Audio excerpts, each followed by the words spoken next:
here, NSL's Super Saturday, one of 3 matches kicking off at 2 p.m. at the Wanderers grounds in Halifax, Nova Scotia. Tides FC hosting the Montreal Roses FC. I'm happy to be joined by former Women's National Team Canada captain Amy Walsh. My name is Ashley Docking, and we couldn't be more excited to kick off this Super Saturday. And the Montreal Roses are in town, and they have some revenge that they want to impart on this Halifax side. Halifax, the only team the Roses have not beat.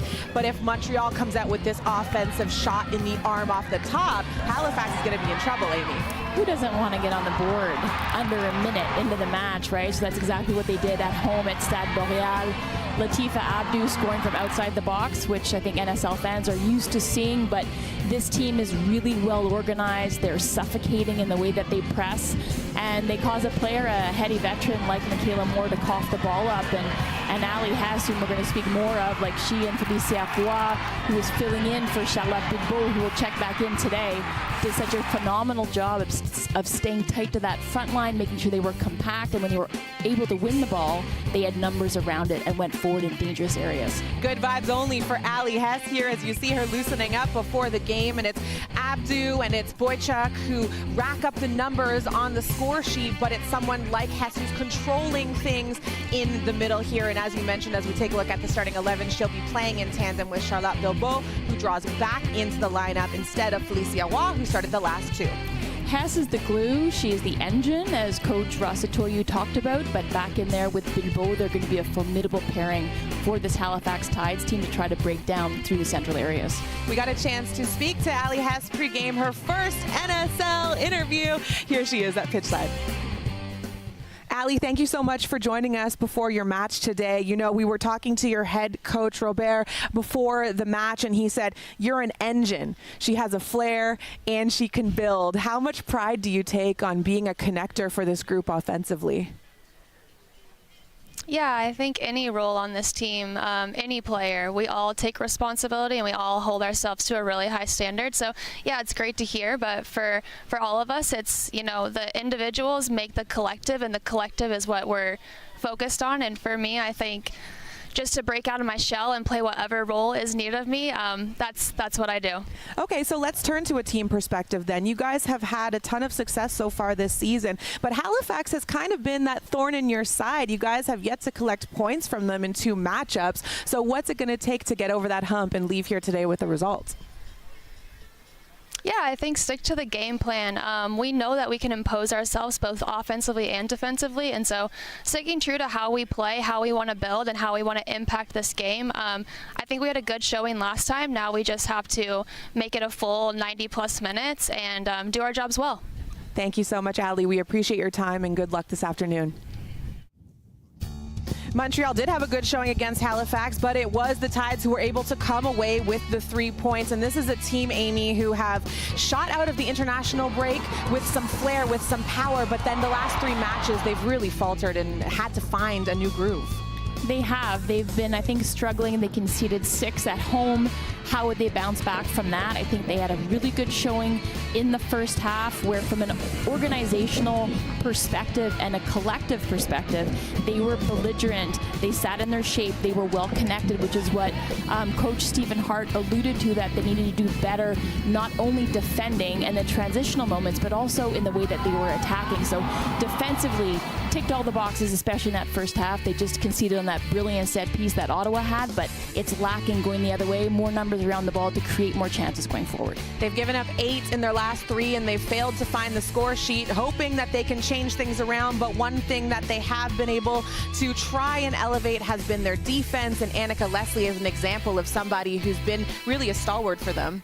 She's been tremendous for them. She's somebody who's anchored that back line. You've got Sarah Olai on her right, and then she has another West Virginia University teammate and first start for Julianne Valorant, who is a new signing for the Tide. So hopefully that alumni there for West Virginia will be able to make some waves for the Tides today. Valorant, as well as Tiffany Cameron, getting their first NSL starts, and we got a chance to talk to Leslie before the game. Here's what she had to say on playing this Montreal team.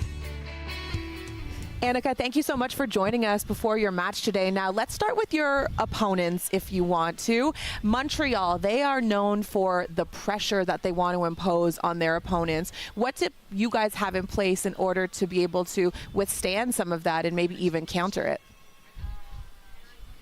Well, I think, we had a shutout against them last game, and, a big part of that was just making sure everyone was ready to go from the jump.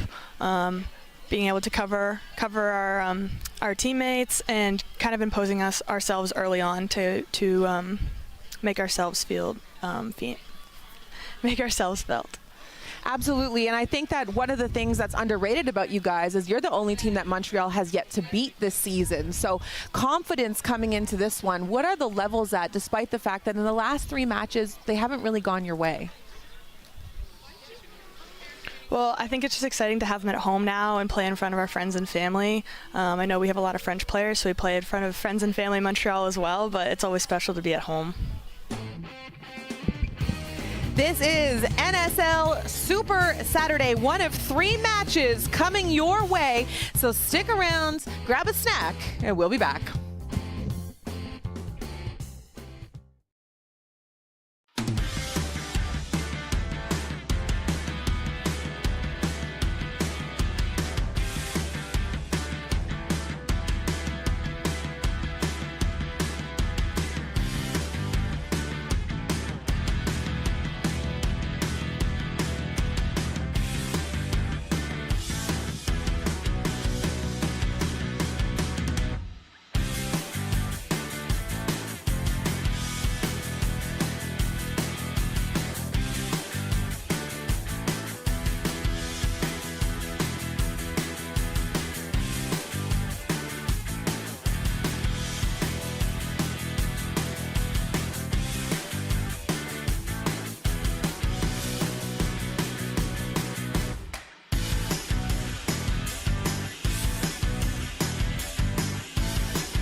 Halifax taking on Montreal at the Wanderers grounds in beautiful Halifax, Nova Scotia, and you see vibes are high here at the pitch. And Amy, this is a match that is very interesting, I guess, sneaky of Halifax to have gotten the better of Montreal in their last matchup, a draw in the previous one before that. And it's really Stephen Hart's team who has the opportunity to come alive here. They've dropped 3 in a row, but he says now he's had enough time to try and implement some of the things he wants to see out of his team tonight. I love to hear that from him, that he's seeing now he's had his team that's been dealing with back-to-back-to-back games. They had that long stretch where they had 4 games in 12 days. So the mantra has been recovery as well as the focus, and you just are trying to get through games, make sure you have enough players at your disposal. You have injuries that you're managing as well. So while you're managing player loads across that, there's very little that you can do on the training pitch to prepare yourself for something. So he's had the focus this week to work on their principles of play. Hopefully we see that today in the way of a result, or at least a competitive match for the Halifax Tides. Well, we are underway here. Things are getting interesting early on as some immediate pressure from this home side in Halifax, who really have had a tale of 2 halves of the second half, if you will, not to get it too convoluted. They're going to be here going right to left on your screen in the ombre blue kits, and the visiting Montreal side in the white kits going right to left. And this is a Montreal team that loves to impose some pressure. They want to make you uncomfortable, and it was very successful in their last match against Calgary, resulting in a 2-0 win. Both of those goals scored in the first 10 minutes. I think from the Montreal perspective, they are going to look for not only what they can create off that press, because obviously they've had success. You were able to cash in with those 2 early goals, as you just mentioned, Ashley, but it's what are they creating in the way of their sustained possession? Can they bring out more combination play, not only on the flanks, but throughout the pitch, creating overloads all over the field? So I think just looking for a little bit more punch on the attack, a little bit more ruthlessness and incisiveness going forward. You are watching NSL on TSN, presented by BMO, the official bank of the Northern Super League. One of 3 matches, as we mentioned, for this NSL Super Saturday. Halifax, Montreal kicking things off right here. Calgary, Toronto up next. And then, Amy, you're back on the call for Vancouver and Ottawa, also on TSN. They really got you working. We've got a little cot set up. Might have a little cat nap. Never can tell. Got to do what you got to do. That one from Karpenko sent out to the front line, seeing if Montreal can turn some transition opportunities into an attack. Instead, it's Halifax who go on the run. A direct pass up front, looking to engage newcomer Tiffany Cameron, is broken up. And now it's Montreal who will move back defensively. Halifax, their first throw-in in the final third. I think that Tiffany Cameron playing that central role, providing perhaps the focal point that this Halifax attack has been lacking so far. They tried Millie Clegg there. They've tried Cristobal Duro there. It hasn't really worked. But I think you've got the firepower now up top, and you also have players like Sarah LaMiller. You've got Sid Kennedy on the bench that can provide not only the depth to the roster, but game changers coming off the bench for Stephen Hart. Eva Framo on the other side of a little physicality, drawing the free kick for her side. Framo amassed 5 yellow cards, and instead of suffering a suspension and missing 1 game, she now has the opportunity to go 5 matches infraction free, and it'll reduce her yellow card count to 4, and she'll be able to continue to play, as we've been told by the league, to try and clear things up. Now, this is a good opportunity for Halifax to get a set piece whipped into the top of the 6. Who's going to be on the other end of it? Halifax does get there, but it goes just to the side of goal, and I believe that was also newcomer Julianne Bellerand. This is a great ball swung in by Allen, where you're seeing her operate on these set pieces and looking dangerous right from minute go here for the Halifax Tides, which is what they need. They need to be imposing, dictating terms to the opponent, especially to a team like the Montreal Roses. So you have to think the fact that they've held them to a draw in their first ever meeting, and then they got the better of them with the late kind of at the death winner from Blouin of a few weeks ago. I think that's front of mind for this Halifax Tides team, something that you can draw on early on for success. Blouin did have that late finisher in the 88th minute, and it's one of those things, if you look at the stats sheet, you would think that matchup went Montreal's way. But you know as well as anybody, that's not how it works in sport. You can have a perfect game for 89 minutes and you let up for 1 second, or someone else creates a bit of magic, and it's all she wrote.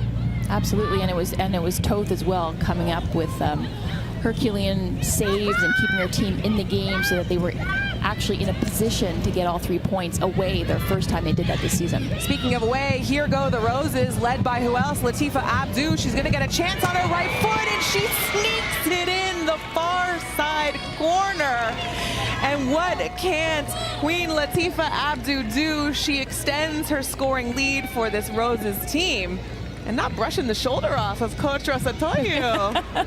And another great celebration, because we know the NSL is chock full of those, so as we've seen throughout the first half of this season. But this team, again, on transition, so Latifa Abdu can hurt you in a myriad of ways, but this Roses team, the way that they attack, going quick, exploiting spaces that their opponent gives them, they do it. And Abdu takes a quick glance up there and then slightly off the ground to get it by an outreaching Toth, and does not miss from there. So the Roses are keen now. They're on the board and they're away, and they won't bunker in. This is a team that's going to continue to be aggressive and look for more, but hopefully here Halifax, the home team, is up to the task. An early lead once again for this Montreal Roses side, who love to impart that pressure, some connection play. And one of the things Robert Rosatoyu was saying about his team is, listen, I love a striker who wants to get their head down and get a shot on goal, but we need to do a better job realizing when someone might have a better opportunity and maybe pass that up. And he's looking for his team to really be looking for each other in this matchup. They saw Abdu on the run. She has the pace, she has the touch, so give it up. But what she does so well is that she has that singular mindset about looking to go score goals and to create danger. But what Rosatoyo needs from her is to bring everybody else into it and elevate the play of others. And the play that he was alluding to was last weekend at Stade Boreal when she had a streaking Megan Sauvé available, elected to keep it go 1v1. As a striker or as a coach, that's what you want your striker doing. Right. But sometimes you have to elect to pass. You don't want to be passed first, but sometimes when somebody else has a better opportunity, give the ball up, release it. Even begrudgingly. Like when you're at a restaurant and you know you have the best order. Amy, you want to bite? You want to try? No, I don't want you to say yes. Correct. But I'll give it to you if you want. Yeah, that generosity of spirit should be on display on the pitch as well.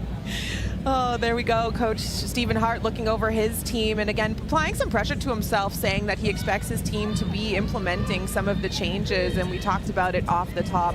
This Halifax side has had a tough go in their last 3 matches. And offensively, he says the connection that's been missing is twofold, Amy.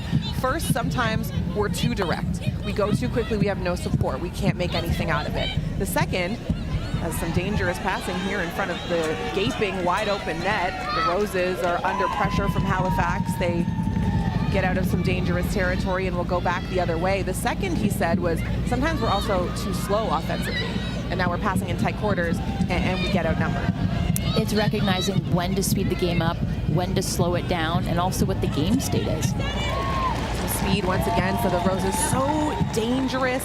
It ends up being Tanya Boychuk who comes in and tries to make something of it instead of getting a shot on goal. We will have our second set piece, first corner kick. Montreal will take it as we get a look at Coach Rosatoyo, who's just having some water, sitting down. He's relaxed. His team's up and they're rolling with it. Pretty pleased, I imagine, with, again, for the second week in a row that they're on top after just a few minutes of game time playing. But Stephen Hart, again, I think he mentioned, he was quite frank, that his team has not been good enough in possession. They've been very untidy, so if they can clean that up, at least they have a shot. Abdu with the service, a big looping ball, back post, and that finds Lucy Capadonna, but she's unable to direct it inside the pillars.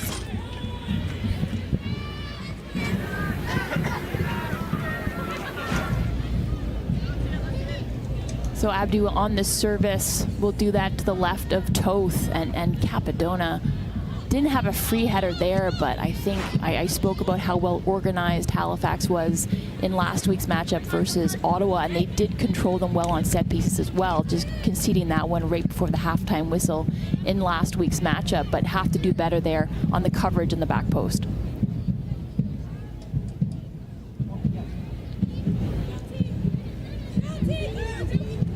Montreal once again on the front foot. That's going to be blown dead as we see our officials call a little extra aggression from Miss Tanya Boychuk, one of the co-captains of this team, in conjunction with Megan Sauvé.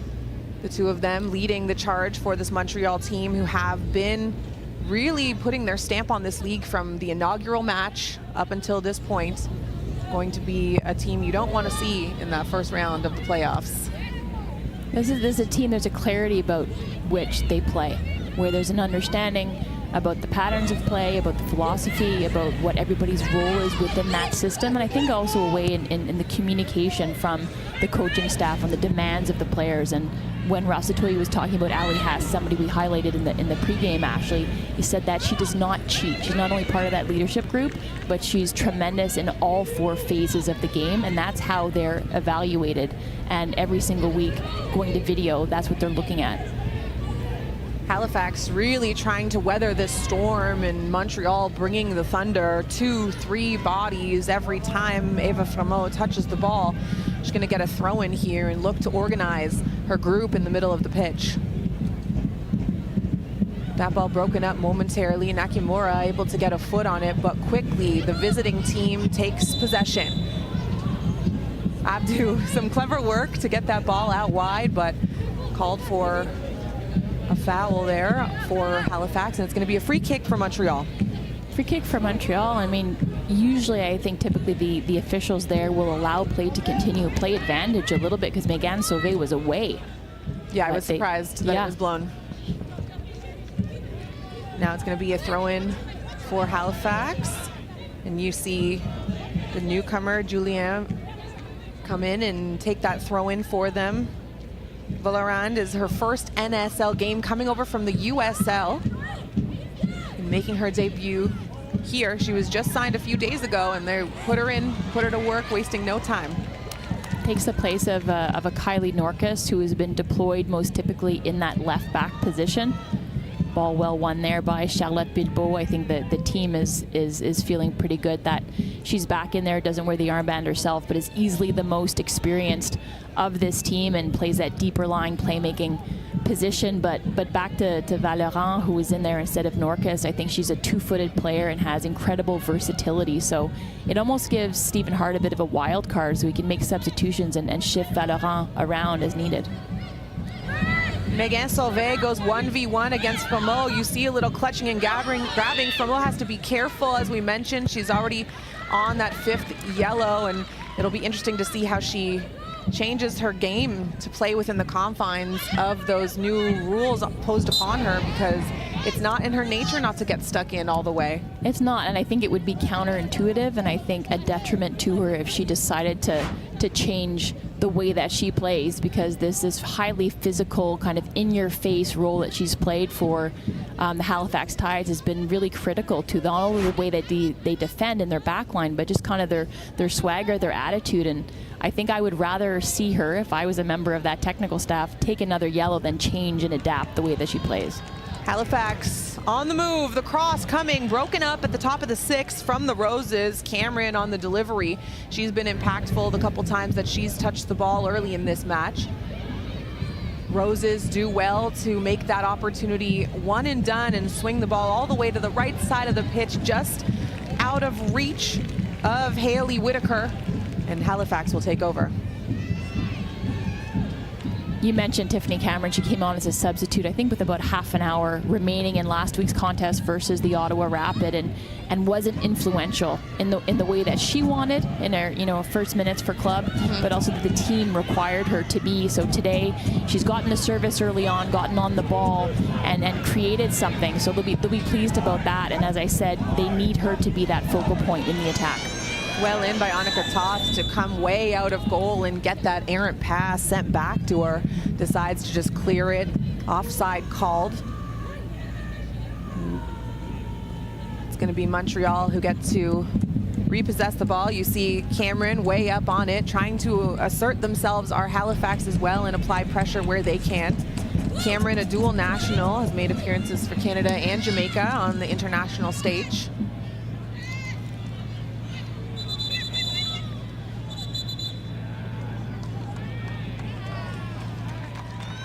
You saw the aggressive positioning of Karpenko there, and Halifax not hesitating. Numbers together, pressing, going together, going on the trigger, and finding themselves in a position here in the attacking third where they're looking for that sustained possession, looking to create chances early on. We've seen a few crosses in, but can we see some combination play? Can we see them open them up, and can they attack the box effectively? Trying to give Montreal a taste of their own medicine. I've been informed that that brief pause in play was a yellow card assessed to Stephanie Hill. Try and get a replay of that when we can for you. Montreal not wasting any time. They're going to play that ball to the right. Whitaker in communication with Boychuk, takes it on. Bilbo, right up the pitch, give and go to Whitaker. That one drags a little bit inside, but Whitaker gets it before the 18. Tries to get some help, but that ball has too much pace on it. Montreal keep trying to play that ball up the right-hand side and have yet to have any kind of connection there. That's what Stephanie Hill was booked for. That ball was well out of bounds and then kicked it even further, so okay. And punished for it. I mean, it's a fairly simple rule now that as a player, you know, anytime you're kicking the ball away, you're going to get booked for it. One runner gets behind the defense, coming 1v1 against Karpenko. And Millie Clegg sends that ball just wide, but a beautiful opportunity and a nice pass by Tiffany Cameron, setting her loose. These are the types of chances, and that combination, getting Cameron setting Clegg up right in front of goal. I mean, Karpenko comes out to challenge it, cuts down the angle, but that has to be buried. her first touch lets her down a little bit where she could maybe get it out of feet slightly. You've got Shank who's closing down on her. She's feeling the pressure, but Millie Clegg has to do much better there. Millie Clegg still chasing her first NSL goal, and that's one that she's going to think about. Those are the ones that stay with you as Abdu racing into the 18. Doesn't have the speed or the body position to get in front of Sarah Olai, and now it's going to be another opportunity for Montreal to reset. Whitaker surveys, a little chip in, loss of direction, and that goes out of bounds.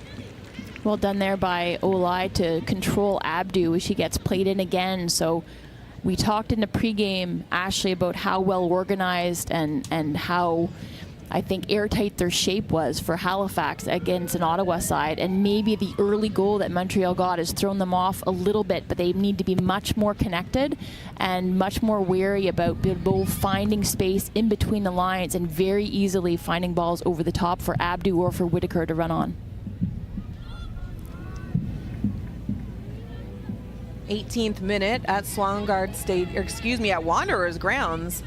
Montreal up 1-0 on Halifax, the home side. Halifax trying to have an answer as a big collision leaves one of the Roses down. That's going to be Lucy Capadonna. She's still down, making her way to her feet. Hope she's okay. Play on, says Abdu. She's off to the races. Opportunity to cross, chipped in, contact made. And it's the second, third opportunities that Montreal keep applying this extended pressure is going to be trouble for Halifax. Well, that was a beautiful ball, just the right weight played by Abdu to get them in behind, and then no appeals for a handball. But as that ball came up, I'm not sure which Halifax Tides defender had their arm out there, but that could have easily been called as a penalty. That ball called out of bounds. It's going to be a goal kick. The first for Halifax. Annika Toth. She's played 8 matches for this Halifax side, 7 starts, the last 5 in a row, as a matter of fact. Has been sharing time with Erin McLeod, but McLeod still out of commission. So for now, this is Toth's team.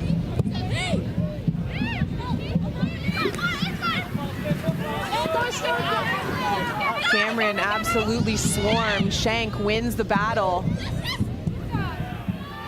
Montreal decisive. Capadonna falls. Whitaker gives it back to her under some pressure. I mean, Capadonna still feeling the ill effects from that collision earlier. I'm actually wondering if they're going to stop and take a look, because play did not stop at all for her. Ali Hess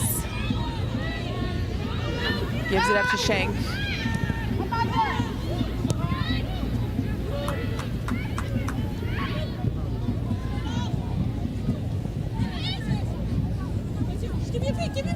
Some 1v1 work on the outside by Boychuk. The cross is high, goes over the crossbar. And that's a nice little 1v1 matchup we're going to have our eyes on. Boychuk versus Amanda Allen. But before that, it's Shank finding Capadonna to be able to switch the attack and find that right flank. But Tanya Boychuk is never going to miss an opportunity to go 1v1. And you know, she's physical, she's direct, she's aggressive going that way. But the quality of the crosses so far from the Montreal Roses, despite their 1-0 lead, has been lacking.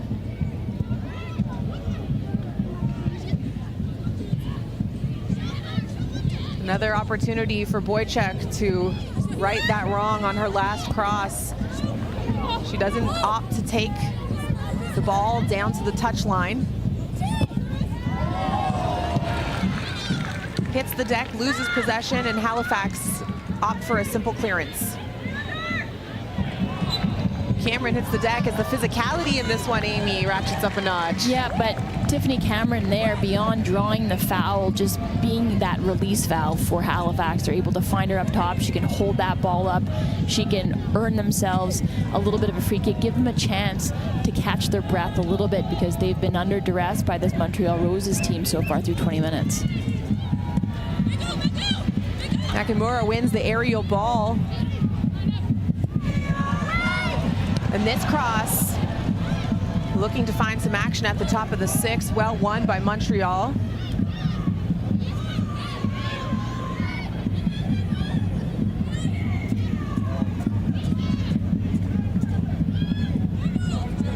All the way back to Karpenko.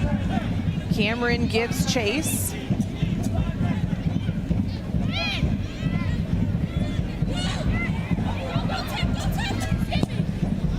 Karpenko trying to clear it, a little too casual on the back end for this Montreal team. Halifax looking to make the most of it. An errant pass, and Ali Hess will confidently strut out of her own end. Allen there, after such great work and sustained pressure by the Tides, elects to go with the right foot and back out away from goal instead of turning on her left, staying on that flank and remaining in the attacking third. I think that was just an opportunity lost for the Halifax Tides, but we saw Amanda Allen swinging across, Millie Clegg get on the end of it, excuse me. So instead of being that number 9, which Cameron is filled in for, I think Millie Clegg, we saw her miss an opportunity early on, a golden opportunity for the Tides to equalize this game. But I think her physical profile, getting on the end of crosses, and Allen being eager to provide those, I think gives them another threat going forward.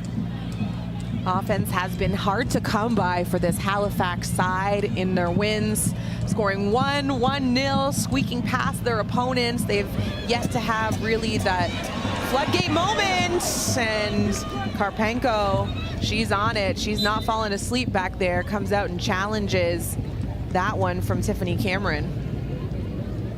Does a great job providing that sweeper-keeper position for the Roses. Yeah, Cameron really, really close there to just getting a toe on that and walking around Karpenko, but Karpenko is undeterred, a little bit unflappable back there, is not going to mind that at all, but I think this is good from the Tides. A great response to going down 1-0 early, and Karpenko this time will pick this up and take a second before she distributes it to her teammate. Karpenko, 3 clean sheets so far this season, former Harvard Crimson Tide team member, Toronto, Ontario native. And again, taunting Cameron with the ball almost just at the top of the 18.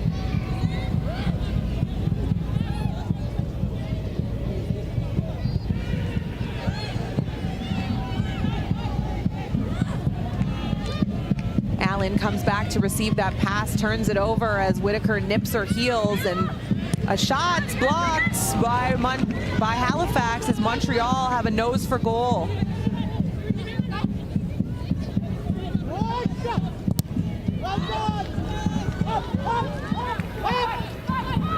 Nakamura will take over from Mo. And Hess has a ton of time right in the middle of the pitch. She'll go to Whitaker. So the Tide showing so far that they cannot be press resistant. You know, you've got the pressure from the Roses that's so effective, that's so suffocating, and they're able to win the ball in dangerous areas. And as the person or the team on the other side of that coin, it can be so defeating that every time you have the ball, you're not taking care of it, you're coughing it up, and you might be conceding a golden opportunity. Cross coming to the middle of the 18, and an awkward reception from the Roses. That was Charlotte Bilbao, and I would have wanted a little more from her in that she had time and space. She did, but I think you had numbers there. You had Shank in the box as well, so we're seeing Boychuk send that in. It's Shank who gets on the end of it, and Sauve's just trying to, it's a block from Shank, and anytime you're in there, just putting the opposite team or the opposition under pressure might result in a fortuitous rebound.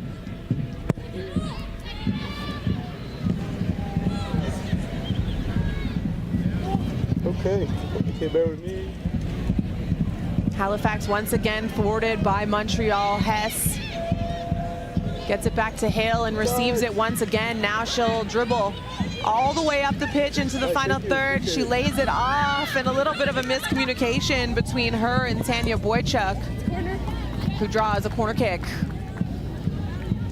I think you're seeing another one of Ali Hess's abilities there to break lines on the dribble and to drive into that space, but the final pass lets her down. She puts it in behind Tanya Boychuk, but they're able to win a corner out of it.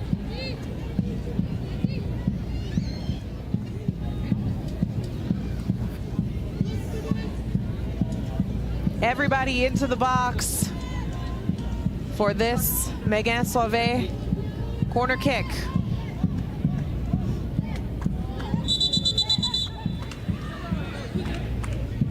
Can't see it right now, but I'm assuming that there's going to be a little bit of communication from our official, as it always is when there's a set piece like this with bodies in the box. And Selma Flores de Rocher is going to make sure that there's nothing untoward happening. Makes her job a lot easier if it continues, because I already gave you a warning. You've got Monyard in there. Even if she's unmoving, she's just trying to make Toth's life a little bit miserable in there. Ball played on the ground. Back to Sauvé. Nakamura does a great job of getting her toe stuck in to clear it from any immediate danger. But this Montreal pressure is unrelenting.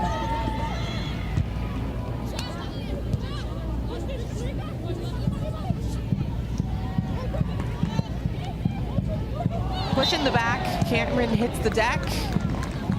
Free kick here for Halifax. And Amy, if you're them, are you not just taking a second to get this kick underway? Taking a minute just to gather yourselves, but I think you're seeing signs that, you know, the way out of this press is there. And you talked about Coach Stephen Hart, and if you're able to break a press, you're able to weather it and withstand it. There are gaps that you can exploit. So you're seeing it there as Cameron as that focal point, as that target, if they can find her and also win the knockdowns, which you saw Gay do.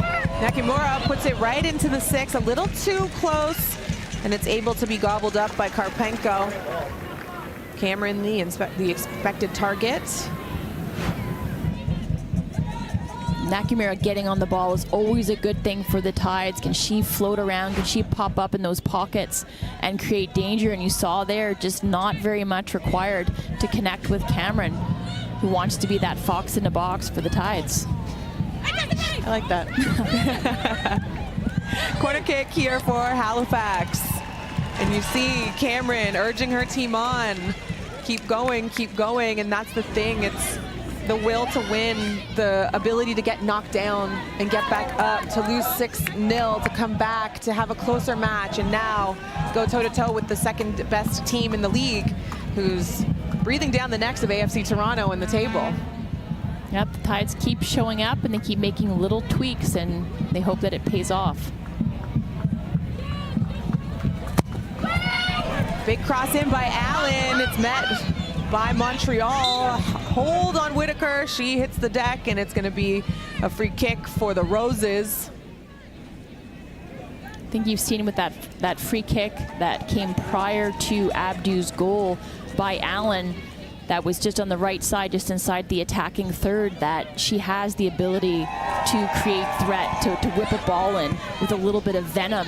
So if they can have the ball, create some sustained possession in the attacking third, combination play, put the Roses on their heels, and then win something out of it, whether it's a corner kick or a free kick or create opportunities, there's a way back into this match here for the Tides. 30 minutes into this match, Montreal up 1-0 on the road. This is NSL Super Saturday. You're watching on TSN. It's presented by BMO, the official bank of the Northern Super League. And Amy, you're absolutely right. 1-0. It's not the easiest thing to do for a team that doesn't score at will, but it's certainly manageable. Tie it up by half, brand new game in the second, and all bets are off. There's still loads of time here in this first half, right? Plus, you've got a legendary home crowd behind you at Wanderers grounds. Toth calls for it. She'll hit the one-time clearance all the way up to half. Long dead for some contact here. Or maybe coming from an offside position. Not sure what that would have been, but no, absolutely, I think it is the foul. Cameron a long way off to challenge on that one, and was not going to do anything except run into Hill.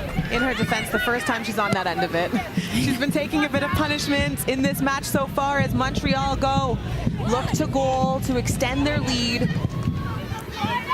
This team does not back down. They do not shut it down. They don't sit in a mid to low block, to your point earlier. They want some more. Free kick coming up for the Roses. We talked about Bilbao reinserted into this lineup, what that gives the Roses with her ability to change the point of attack, to dictate the tempo, to connect with that back line, to screen them defensively. But what Bilbao does very much is it sets the tone for what they're doing in their build-up, their identity, exactly what they're doing in possession. And Lemire and Gay, facing that duo of Bilbao and Hess, are going to be up against it today. Bilbao will take one look and she'll go to goal. That's collected cleanly by Toth. Bilbao was the first foreign player to sign with this Montreal team. She has 1 goal and 2 assists, making 11 appearances, 10 of them starts before today's match. And now she'll chase Nakamura, who gets it up to Allen. She has help, but she can't get the pass off up to the attackers, and now Montreal go back the other way. Whitaker, she's got her motor running today. She's been all over the pitch. And never backs down from a challenge, but that previous attack by the Tides that was thwarted there, it started with a line-breaking pass from Lemire to Nakamura, floating around, popping up in those pockets, which is what they need more of.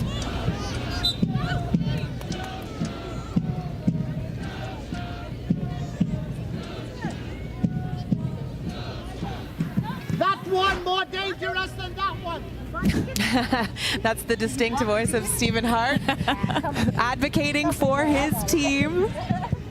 Suave gets dinged and Halifax is awarded a free kick. Yeah, Hardy will let you know exactly what he's thinking.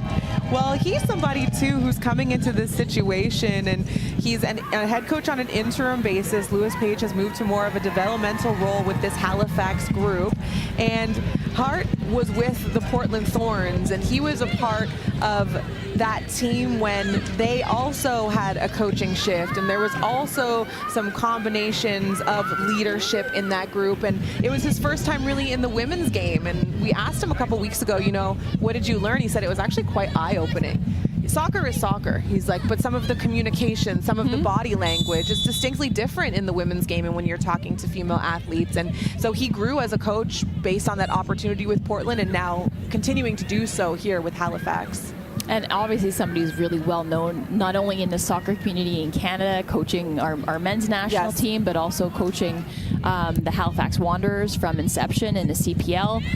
So much pedigree, so much respect, so much experience, but he's the first to hold his hand up and say, I'm not familiar with the women's game in particular. Allen stops on a dime, cross goes in, has a little too much mustard on it, and rolls out of bounds. Yeah, you got that 2020 Coach of the Year CPL award for the finals appearance in Halifax, and now he's here trying to turn things around for the Tides, who are at the bottom of the table right now, but it's not over. There's still 3 months of football to be played here in the NSL. There's loads of football to be played, and it could be anybody into those playoffs yet. Nobody is mathematically eliminated, and nobody's going to play like that, certainly. Annika Leslie mixing it up with Abdu, and I see we're allowed to have some allowances here in this match. There's been some physicality, but it's been consistent across the board, and I think both teams will take that as long as it's called the same way both sides. I think it's part of both teams' identities is to be combative, to want to win the ball, and really this game could be decided. I talked about that midfield matchup, but it's not only in the skill on both sides, but it's who's going to win those 1v1s, who's going to win those knockdowns, who's going to recover the most loose balls. So if Halifax is up to the task, then they can maybe start to shift the balance of this game. Abdu trying to play it up to Hess. The ball still rolls to the 18, and it's cleared before Megan Sauvé could get there. And one of the things that I love about this Montreal team, Amy, too, is that whether or not they're able to execute the play at hand, you can see the vision. They're very clear, to your point earlier, about their identity, how they want to play and how they want to do it. They're purposeful and they're intentional in the way they're progressing the ball and the way that they have possession, is that it's not just having the ball for the sake of having the ball. They want to espouse patience, and they want to be predictable, not to their opponent, but to their teammates, so they understand patterns of play. What we're going to see, what are the expected runs, what's the movement happening here off the ball. So it's a lively side, it's a dynamic side, and they have lots of options when they're going forward.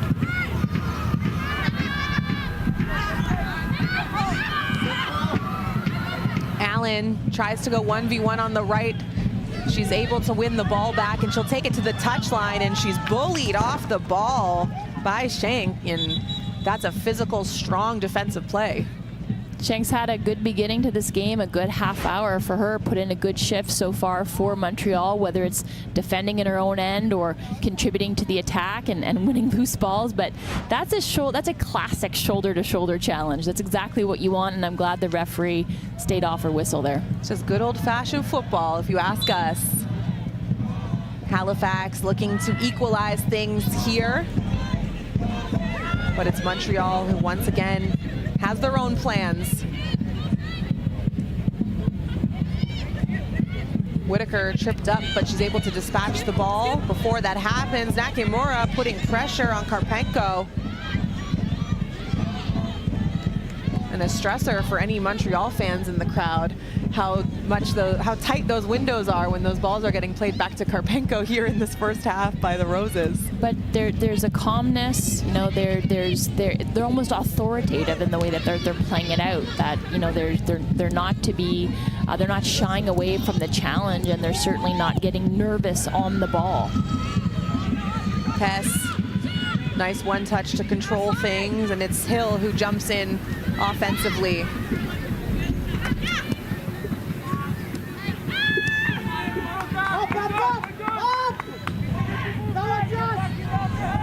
Karpenko surveying. She'll play it out wide, finds her intended target. Whitaker one time to Boychuk. The cross broken up. A nice defensive job by Sarah Olai, but the ball remains with the Roses. That's a brilliant ball from Karpenko, and fabulous one touch by Whitaker to connect with Boychuk. And they're able to get a throw in the attacking third. But that's what Karpenko gives you. It's that confidence to play that build-up play when she might be under duress, but it's also to serve a long switch of play or a longer ball out of pressure.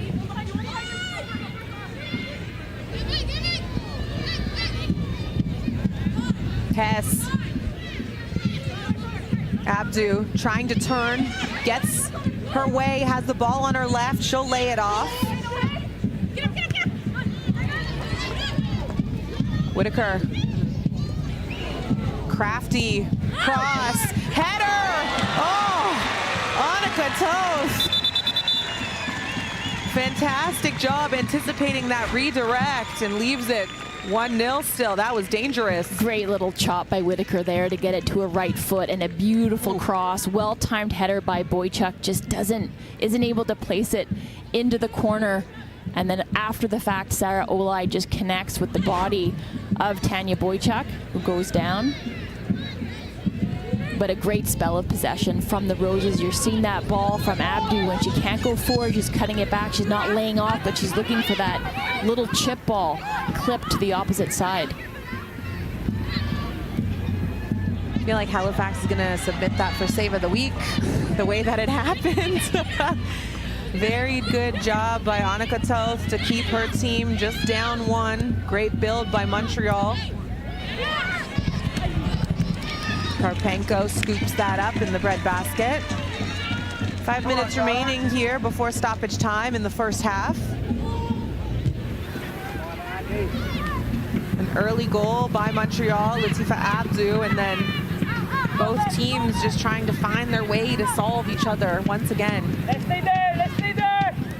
Well, I think that Montreal has figured out how they can solve the Tides, and you're seeing a little bit of a disconnect. We saw it earlier with the pressure where Karpenko was under it as well, manages to serve it out, but you had a disconnect between that front four of Allen, Cameron, Nakamura, and Clegg, and then deeper sitting or deeper lying Gay and Lemire. So they need to be much closer in terms of their team parts if that press is going to pay dividends for them. But for the Roses, the flanks, the right flank in particular, Whitaker and Boychuk combining, and the longer switches of plays usually coming from Bilbao have been effective so far.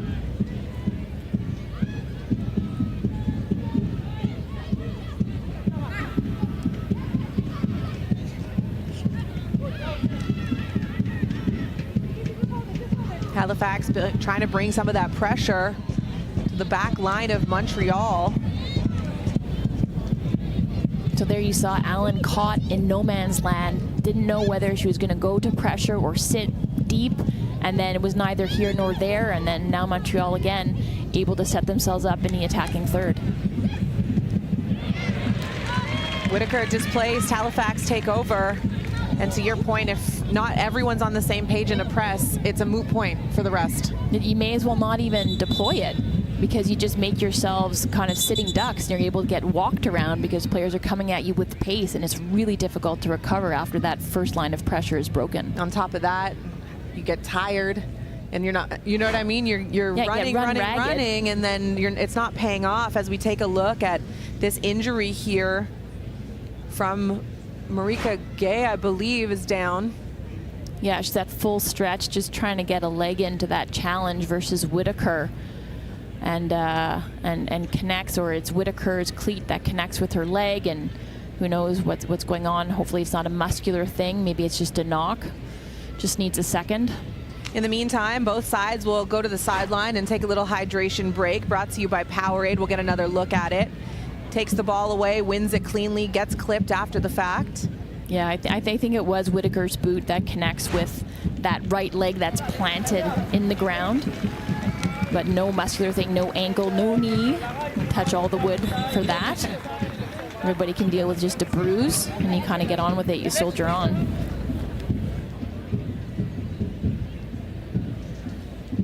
Gay walking off under her own power, which is a fantastic sign, reinforcing Amy's assessment of the injury and situation. Highly qualified assessment. Yeah, exactly. Double board certified in football and soccer. Might be certifiable, but not in that regard. Once again, this is NSL Super Saturday. This is game one of a 3-game triple header that we have for you this afternoon and this evening at 4 o'clock. Calgary is taking on AFC Toronto at McMahon Stadium. And then at 7 p.m., Vancouver are taking on Ottawa at Swan Guard Stadium. Amy Walsh will be on that call as well. And we're glad that you are here with us. The first half is winding down, a couple minutes left until stoppage time. 1-0 for Montreal, scoring early off the boot of Latifa Abdu. And Halifax has yet to answer. An opportunity by Millie Clegg, missed the target. Some early pressure by Tiffany Cameron. But mainly Montreal has been imposing themselves so far here. They have, but I mean, the tides have been there, as you mentioned. Clegg had that opportunity. If that goes in, it changes the complexion of this match. And you saw there earlier, go ahead, Ashley. A big chip on goal, and that one doesn't have quite enough loft to get past Anna Karpenko, who was sneaking out a little bit from that goal line. And to your point, it's these half chances from Halifax that are unable to amount to much more. That you have to be able to convert. So you can talk about chance creation all day long, and they've been able to do it so far in this half, more so at least compared to last match against Ottawa, where I think they only had 1 shot on target. So they're able to attack the box here, so you have to get numbers in there, but when you're given those opportunities like Clegg has, you have to be able to cash in on them.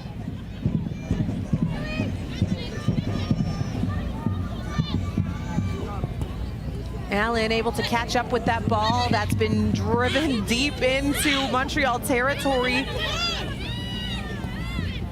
Whitaker and Allen get tied up, no whistle. Montreal there will be a minimum of 2 minutes of get the ball out by Leslie there. Turn, shot, slow, sails just high off the boot of Nakamura, the leading scorer for this Halifax side, and you see the coach satisfied with the attempt. As one would be. So great little first touch, scans her shoulder, looks off of it, takes a great first touch, and is just trying to curl that ball in, wraps her foot around it effectively, just a little bit high, but these are the types of opportunities that they want to be able to generate continually. And that's the type of player that you want on the ball as well, just on the top of that D. Nakamura has been consistent as anybody for this Halifax side throughout the course of this season. Through their bumps and lumps and bruises, she's somebody that they can rely on, and that would have been a beauty. Pressure coming from Halifax. Once again, goes back to Karpenko. You see that calm collectiveness with Hess on the ball. He doesn't have to run. I appreciate it. I appreciate it. So it's better from Lemire. Lemire all the way up there supporting the likes of Nakamura and Clegg, staying tight to the ball, able to win it. So they concede the throw to the Roses, but they're able to stay high and stay tight in terms of their positioning. And that's number 8, Karina Lemire, who's a Quebec native, and so a little added incentive to beat the hometown team, if you will, when you're playing on the opponent's side.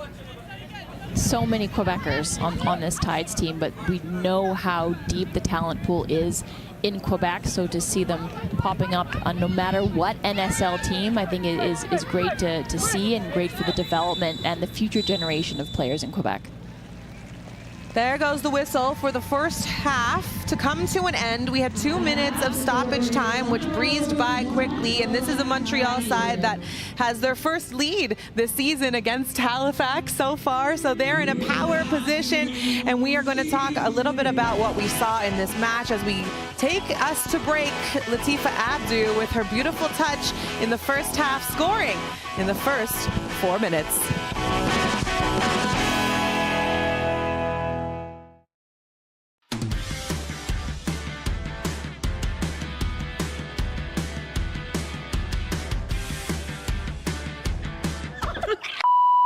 Hi, I'm Haley Whitaker. And I'm Julia Lees. And we're gonna be trying Canadian snacks today. They picked 2 good people for this one. So good.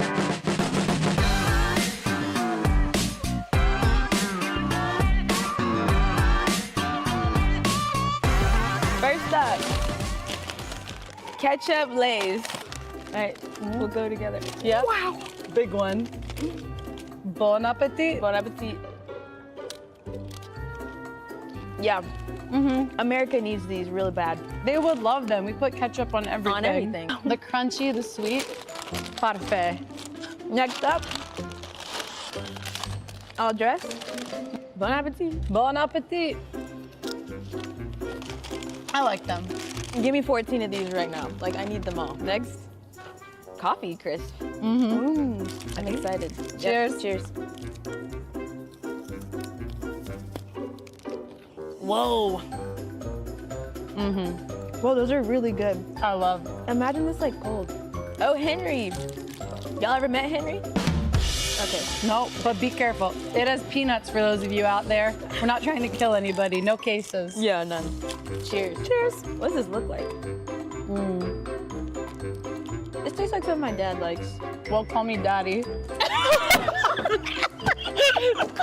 I love this.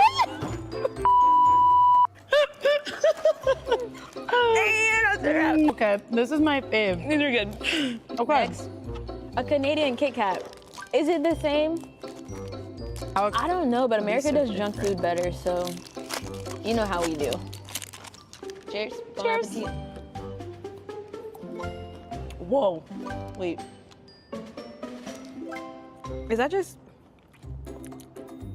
The chocolate's way better. It's like think? real.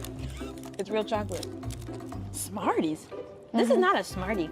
Okay. In the States, a Smartie's like a... What are those, Sweet Tarts? Yeah, Smarties are just sugar. These are fake M&Ms. They're just M&Ms. Bon appetit. Bon appetit.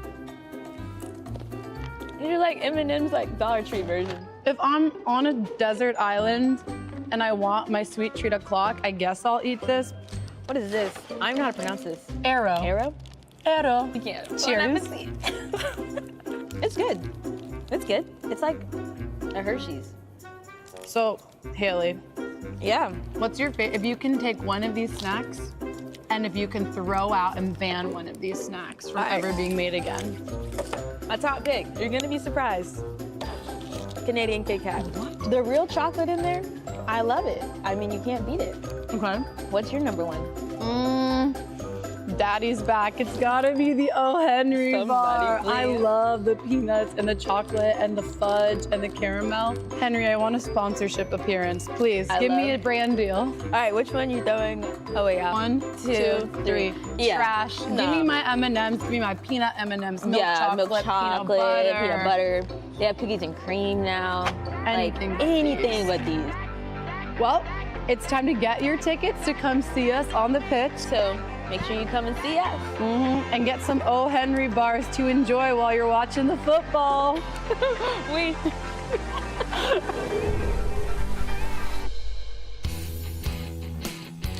Welcome back to Wanderers grounds. Everyone's feeling good about things, especially if you're the Montreal Roses, who are up 1-0 on Halifax thanks to an early score and conversion by Latifa Abdu. Amy, she is somebody who has been consistent for this team, and now she added another goal to her total. She's been terrific for this Montreal Roses side, but I mean, Jocelyn in the kilt, did you see that? But this is better. So Abdu, one touch out of feet, and then the finish. This is what she's done for this team so far this year. They've leaned on her in terms of goal production. You've got Wojciech, who's there as well. Obviously, Sobe, who's chipped in. So they're scoring by committee, but the woman leading the charge has been Latifa Abdu, who does not need much of an opportunity in order to capitalize. Her 6th goal on the season, giving her side the 1-0 lead. And then it was Halifax who had the opportunity to respond. And honestly, their chances have been few and far between, but Amy, there have been some valid chances. They've created some chances. They've looked dangerous. Tiffany Cameron playing a central role, playing that 9, is not only leading the line in terms of this really effective press. We talked about the Roses press, but Allen also has created width on that left-hand side. We've seen her flip over to the right. And when you've got Gay and Lemire who are coming up, team parts are connected between the midfield and the attack. They're able to win the ball in the attacking third. So I think if you look at the possession stats, we might take a look at them a little bit later. They only have 30-something possession. But when they're winning the ball, they're going direct and they're finding, the space to exploit. And they're getting very, very close. So great shot from Nakamura there that doesn't miss by much. And Clegg also had a golden opportunity that we did not see. Nakamura certainly had us holding our breath on that one, but the first one, shots on target, the opportunities are there, but what are you going to do about it? You have to convert. It has to be dangerous. The possession numbers are clearly in favor of the Roses. The numbers reflect what we've seen on the pitch, but it's been a physical game. Opportunities have been there for both sides, but now, Amy, it's about Halifax having some consistent pressure on Montreal instead of just flashes in the pan. And test Karpenko. Yes. I mean, Karpenko has been up to the task when she's been tested so far this season. But to your earlier point, put the shots on frame and see what happens and maybe see it go in the back of the net. Good things happen when you put the ball on goal. We'll see if Halifax Tides FC come out of their halftime talk with a bit of a different philosophy. They're certainly going to have to catch up here, down 1-0 here after 1.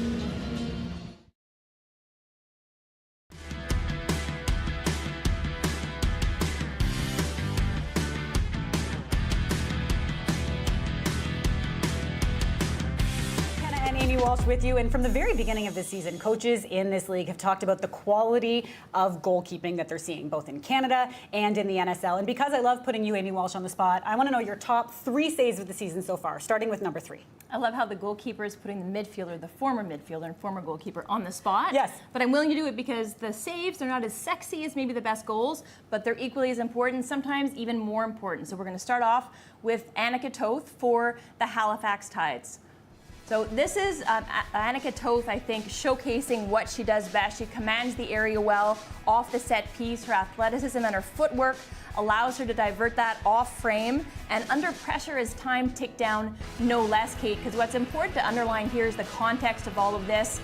This is right before Blouin gets on the board and gets them their first away win of the season. And 23 years old, with Erin McLeod injured, this is a massive moment for Annika Toth, and she's taking advantage of it. She is filling in really well for the Halifax Tides. Okay, number 2. Who you got? Number 2, I got Molly Erickson with the Ottawa Rapid.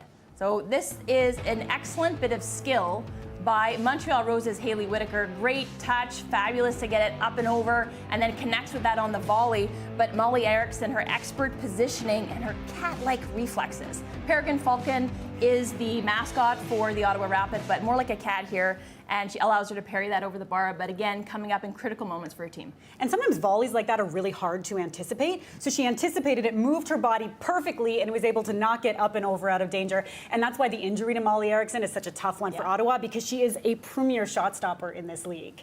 So that was a heck of a save.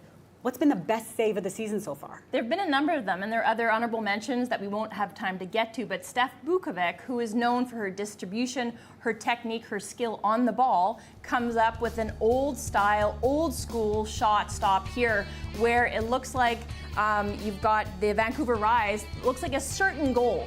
And Steph Bukovic puts up that stop sign and says, absolutely not, and is up to the task to get to the ball after the fact. So it's not only the initial save, which great positioning, timing, and reflexes off the line to stop the shot, make yourself big. Yes. She's not particularly a goalkeeper of big frame, but then has the speed to get to that loose ball. And the fearlessness. Yeah. That's when not everyone can be a bravery. goalkeeper, Amy. Yes, the fearlessness and the bravery, 100%. It's a mindset that I want no part of, but I respect it. Yes, me too, me too. And listen, that was a heck of a save. And Steph Bukovic, the aura that you need from a goalkeeper.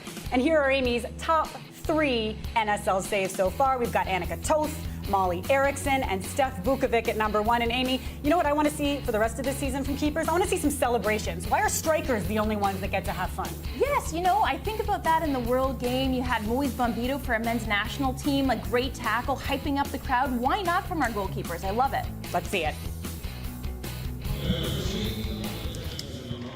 This is NSL's Super Saturday, and we are doing a triple header for the first time in league history, and it has been fun. I was sitting here with Amy Walsh for the first game of this triple header, but we have some more action coming your way. At 4 o'clock, Toronto is taking on Calgary. AFC Toronto are sitting at the top of the table, Amy, and this Calgary opponent is someone that they've had some good luck against, if you will, in the last 2 matches. The last 2 matches, it was AFC Toronto coming out on top 2-1, and this player here, Nikki Small, has been central to a lot of their success. You have Esther Okoronkwo, who's teeing up, looking for Keely Hunter in the box, ends up finding Small, and I mean, the way that she can hurt teams is pretty impressive, so Calgary will be up against it just in the way of trying to contain her. And then we have the nightcap, Vancouver Rise FC taking on Ottawa Rapid, and this Ottawa team, I think, has surprised a lot of people. Their ability to have some goal explosions on the back of DB Pridham, I think, has opened some eyes. Double digits in terms of goals, and what can't DB do, whether it's scoring from a set piece, scoring on 1 touch, 2 touch, left foot, right foot, scoring with her head. She can do it all, so can somebody else step up and help her in the way of goal production is the question. This is a massive game in terms of the standings for Vancouver and Ottawa specifically. They are 2 points apart in the table, so a win for Vancouver would leapfrog them into 3rd over Ottawa. You have AFC Toronto. They have the most goals for in the league so far. They have the ability to put things in the back of the net. An exciting afternoon and evening as we sit 1-0 here for the Montreal Roses over the Halifax Tides FC in game 1 of our triple header for this NSL Super Saturday. Second half action in just a moment.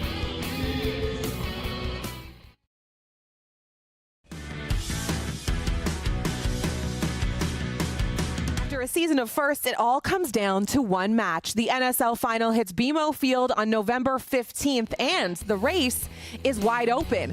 Which 2 clubs will rise to the top and earn a shot at being crowned the first ever champions of the Northern Super League? Be there when history is made. Scan the QR code or visit nsl.ca/final to sign up for ticket presale.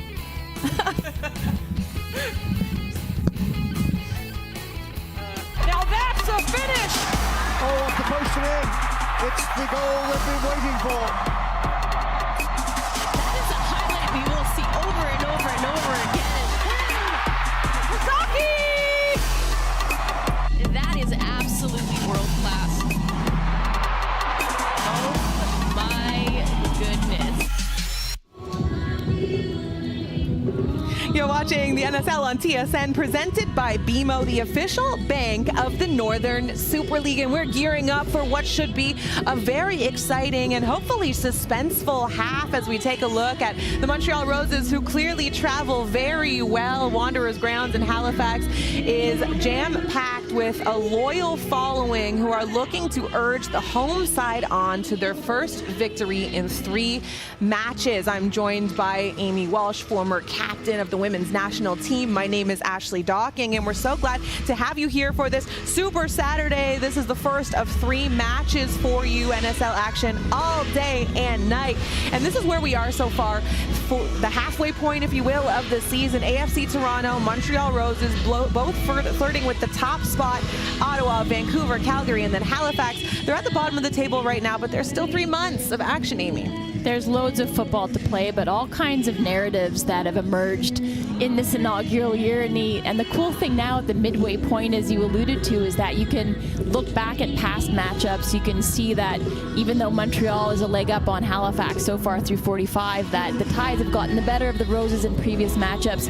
And for the rest of our Super Saturday happening today, there's also kind of that history and maybe some rancor and some animosity that, that is being unearthed.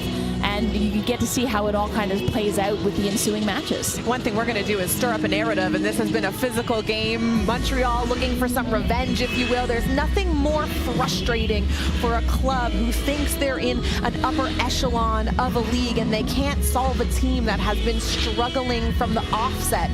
That is something that is also a mental hurdle, as well as being able to perform on the pitch as we're underway here for the second half.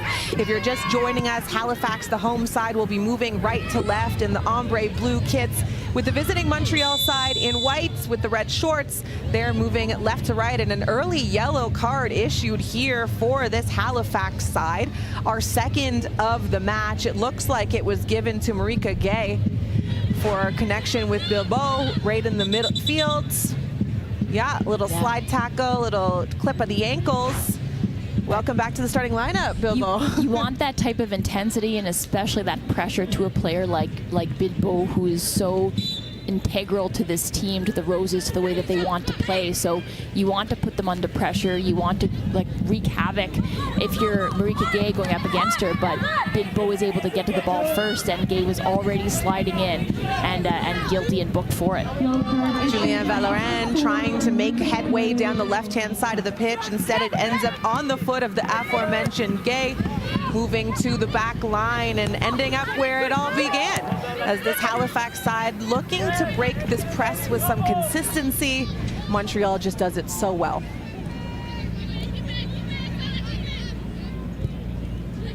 Halftime communication, let's get into that. What do we think the respective coaches have been saying to their sides? We'll start with Stephen Hart, interim head coach of Halifax. I think it's do more of the same. I think he wanted his team to be tidier in possession. I think they can still ratchet that up a little bit, especially in the way that they're building out and looking to break Montreal's press. But in terms of the opportunities that they're creating, the width as well that they're creating in the final third, the possession could be a little bit more sustained, but they've generated the chances. And now it's about capitalizing on it, being a little bit more opportunistic. And for Robert Rossetoyu and the Roses, I think it's gone to game plan. I think, they maybe can be a little bit more precise, especially when they're going down that right flank. The crosses have lacked a little bit of quality. You've seen Boychuk, it went right into Toth's hands. That was a great opportunity, a tremendous cross in, but they've been able to generate the opportunities. And obviously a player like Abdu and the form that she's in, she's not going to miss when she's presented with an opportunity the way that she was gifted early on in this contest.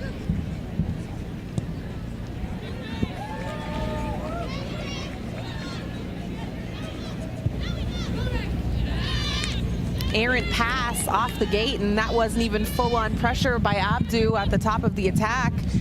Halifax gonna need to be more precise than that if they're gonna equalize. Cameron trying to give chase. Instead, it goes all the way back to Anna Karpenko, who's chasing her 4th clean sheet so far of this campaign.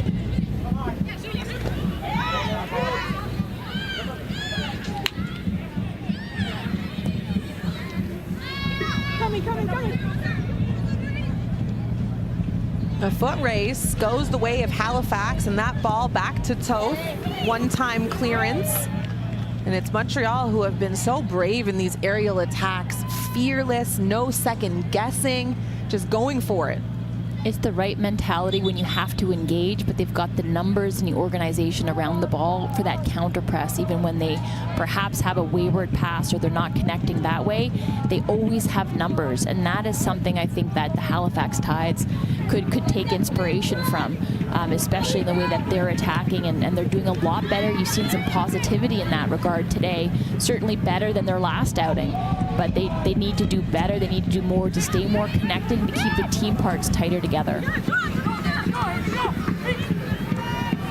Whitaker, been an annoyance for this Halifax team on the right-hand side of the pitch. Montreal setting up off the foot of Montreal. Capadona, she'll cycle it around to Hill.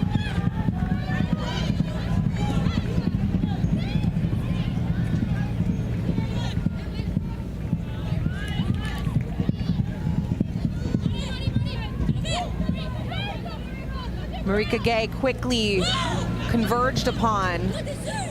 Toth, emergency release with the one-time clearance, and again, it's Montreal winning all of these balls in the air. Great independent effort from the Montreal side, as you see. Looks like Schenk, who's down in significant pain. I think that might be Bilbao. Bilbao, no. That's the third time that she's been taken down by a late challenge, and she gets by one, gets by Fremo, and then Lemire with a bit of a reckless challenge on her and catches her on that stance leg as she looks to get set up potentially for a shot outside the box and looks to be in a considerable amount of pain. It's going to be a yellow card issued for Lemire here, the second for Halifax in this second half, the third of the match. One has already gone to Montreal Roses, Stephanie Hill, early on, as Bilbao gets assessed by the medical staff.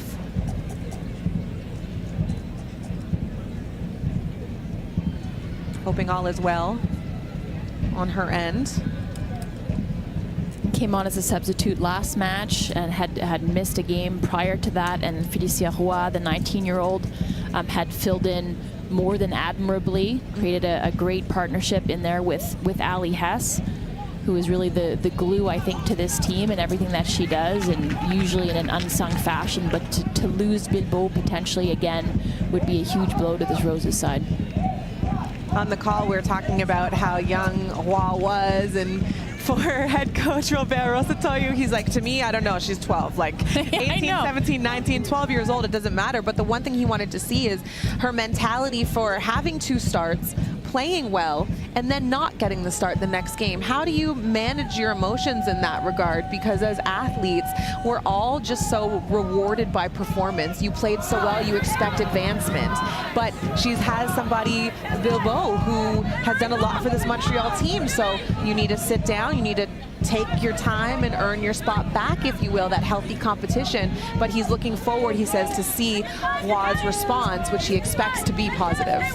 And I think you have to recognize the fact, too, that you have 2 tremendous athletes in Hess and Bilbao that will be able to mentor Roy, and she understands that she put in the good shift, she put in the good performances, and the reward will come down the line, and she will be looked to immediately, as we saw with the penny there, potentially getting warmed up if she needs to come in for Bilbao, that she's ready to go. Montreal are ready to go. This free kick opportunity, direct at goal, and it's Annika Toth who able to get there. No harm, no foul, but trying to rush it out of their own end are Halifax, and they turn it over once again. Abdu making a run. Toth once more, sort of.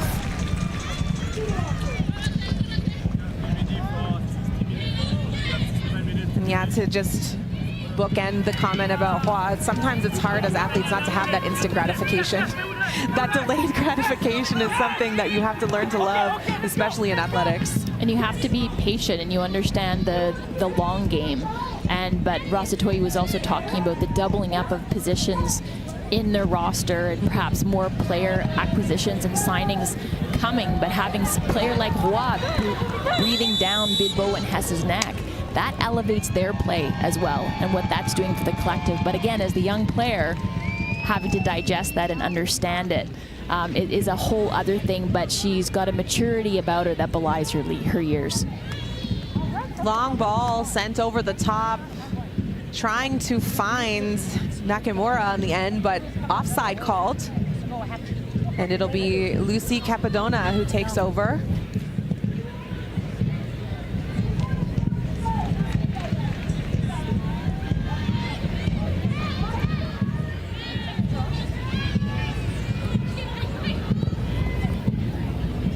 See that quick communication to Capadona from Whitaker saying, go over the top. I feel somebody on my shoulder. Yeah, that combination, and Capadona has been the constant in that back line, with Julia Lees going down to injury with a kind of a moderate term injury or a knock, has been out for a while. Hill has filled in and done quite well, and that's been a good partnership with Hill and Capadona. But Capadona has been there, and whether it's Lambert in net or Karpenko has done a tremendous job and is solid and is really committed to the job that needs to be done in that back line. Montreal taken to ground. Rasa Toyu there as her advocate, and a free kick is awarded now for Montreal. You're seeing the build-up play by Montreal. If you look at that back line now, as perhaps Whitaker looks to go the other way and she'll stay on the right, but they're looking to build in almost a 3 with Shank pushing really, really high and bombing on that left flank. Sauvé lays it off to Boychuk, and it's broken up by Karina Lemire, and it's going to be a corner kick here for Montreal.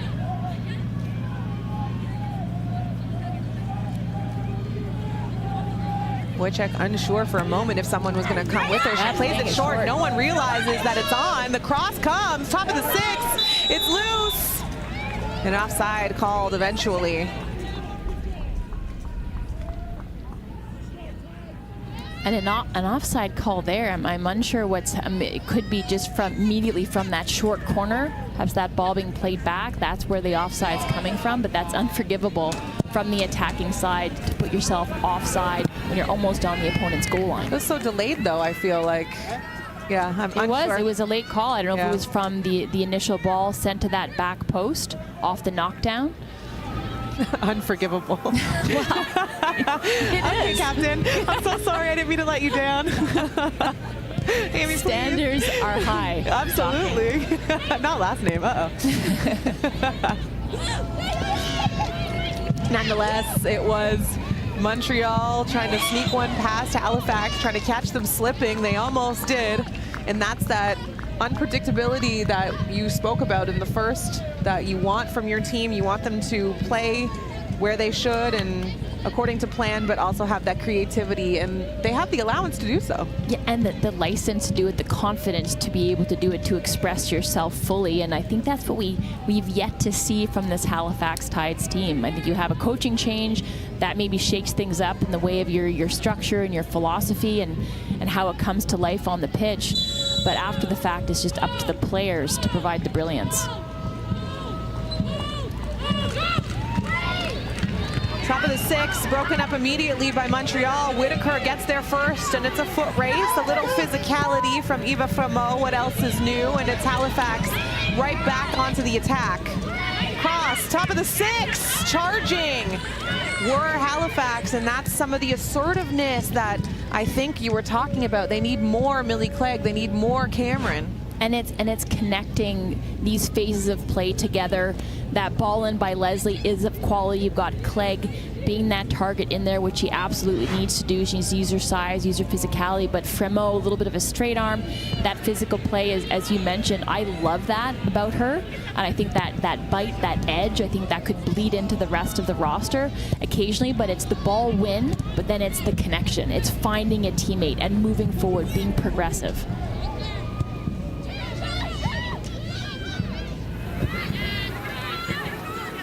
Bilbo back on the pitch, didn't miss a step, as now Boychuk goes 1v1. She'll play the ball down the left side. Cross, top of the 6, broken up. A good defensive play by Halifax, getting in the mix, and yes, a corner kick it looks like it may be, but breaking up that opportunity for Montreal. And a great little run by Ali Hess to keep that play alive. A little bit of hesitancy. No, a goal kick. Okay. After all, looked to me.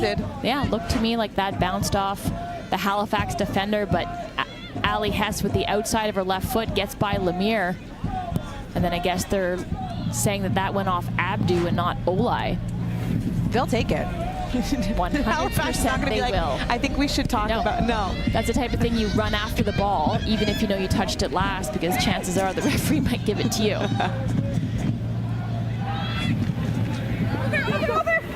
Support that, support that. Good 1v1 battle as Whitaker gets in the way of Amanda Allen, and it's Allen who's actually caught on that play. Allen suggesting perhaps that Whitaker had a hold of her prior to her grab of her arms. Whitaker showing her displeasure. There was definitely a clench on the Allen side. Nonetheless, Halifax regained possession in the middle of the pitch. Marika Gay unable to move forward. Instead, she goes left to right and now is taken down. Looked like it was slightly embellished, but she moves the ball away, and then you've got Monyard coming in and gets that foot in late, so it's 100% a foul. But I'm undecided about whether or not the referee was going to give it, but I think it's a good thing that Gay went to ground and she earns her team a free kick. Monyard's face says all you need to know about what she thought about it. Head back, eyes rolled. Free kick for Halifax, and they find themselves in a good position looking to equalize as we approach the 60-minute mark in this first matchup of Super Saturday.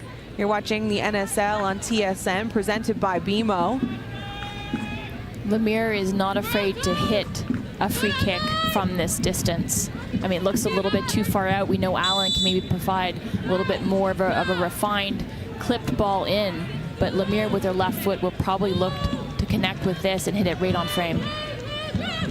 The opportunity low and with some pace. It skips out of the hands of Karpenko momentarily, but she's able to regroup.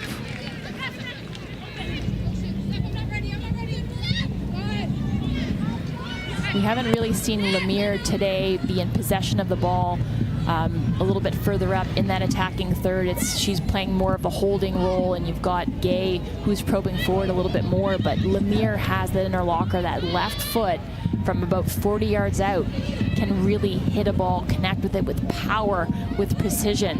Haven't seen a goal yet, but it's definitely in her.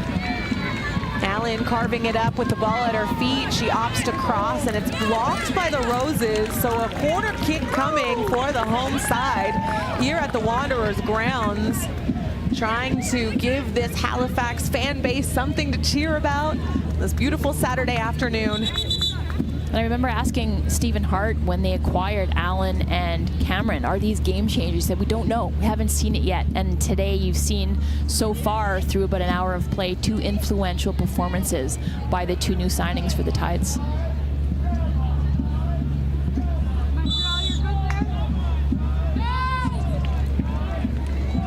Allen, service, broken up by Montreal. But Lemire is there as the recipient, and she'll curtail things back to Toth. Halifax doing a better job of trying to win those 50-50 balls.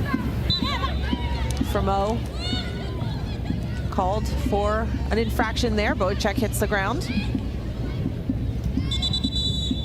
And to Fremo's credit, we haven't seen her take her foot off the gas in terms of the confrontational nature about her game, the physicality, getting stuck into challenges. But you see her lift her hands up after she's called for a foul there. You just would not want to see her pick up an additional yellow for dissent. That is the one thing that she can control. That's unforgivable. Yes. That is. There it you really go. would be at that Just point. throw that back at me, yes. Okay, 2 substitutions for Halifax. It's going to be the end of the afternoon for Nakamura, who had a fantastic performance all over the pitch. Christabel Oduro comes in relief. And Marika Gay, her afternoon is also complete, and Valerie Seto coming in to take her place, and looking for these two to be game changers for this Halifax side. Monyard is out for the afternoon. Pecan is going to take her spot on the pitch. A great performance, physical by Laura Schenk, but she is also going to be replaced, and it's going to be Jody Smith who comes in relief on the defensive side. And Stephanie Hill is going to be the final substitution in this group. She has one yellow card for her performance here today, and she gets a round of applause from her teammates for her efforts, but her afternoon is also complete for the Roses side. And we'll see the first minutes for Olivia Mbala, the new signing. It's a few weeks ago now, but had to wait for the window to open in order to be registered.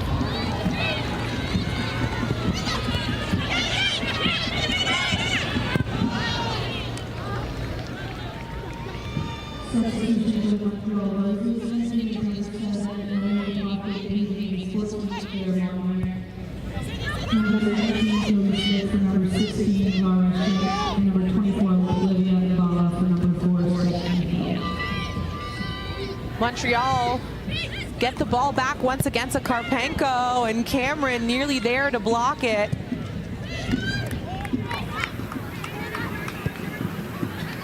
Got it. Boychuk surveys, she'll cut inside. Take the ball to the 18, leaves it for Abdu. Step over, cross, back post, no one's home.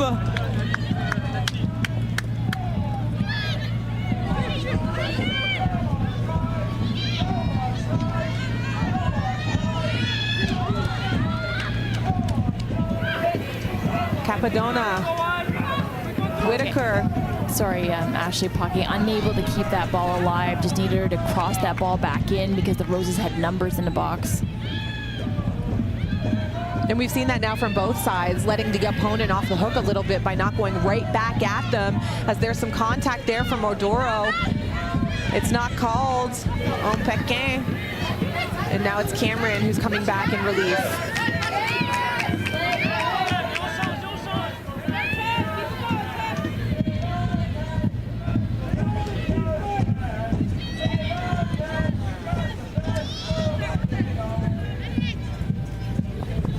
That ball trying to find some space and distance on this pitch from Montreal. It rolls way out of bounds, and it's going to be a goal kick here from Annika Toth.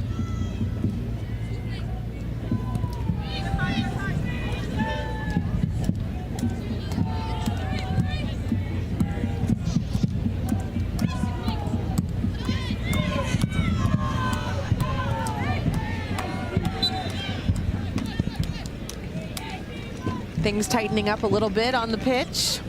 Some of that clutching and grabbing that we may have gotten away with in the first half. Not so much anymore, as you see a smile on the face of head coach Robert Rosatoyu. That's what's difficult sometimes as a player, is you understand what, after the first couple of minutes, how the referee is going to police affairs, how, what's going to be called, what isn't, and then sometimes if it's just changed, then it's difficult.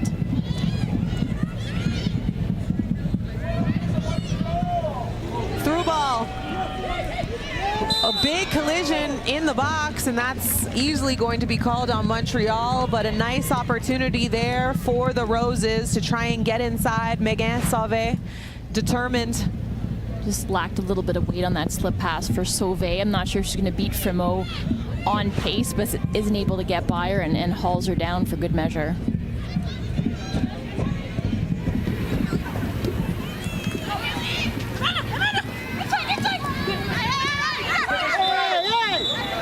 That's going to be a booking. See our official immediately show Whitaker the yellow card for that blatant hold. Yeah, there's no doubt about that one going immediately into the book, but there's been a great battle so far this match between Amanda Allen and Haley Whitaker, and is able to escape pressure, gets by Whitaker, and Whitaker isn't having it, and neither is the referee.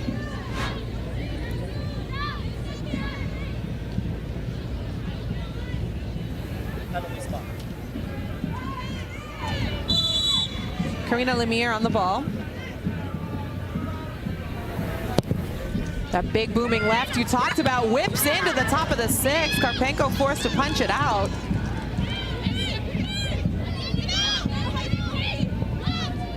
Some urgency from this Halifax side.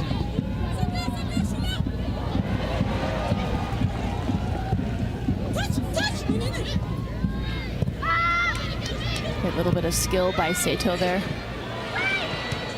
Free ball bouncing in the 18. Montreal gets to it first, and now Abdu using her pace. Grabbed in the back, it looked like no call as you see her outrage. Halifax happy to catch the break.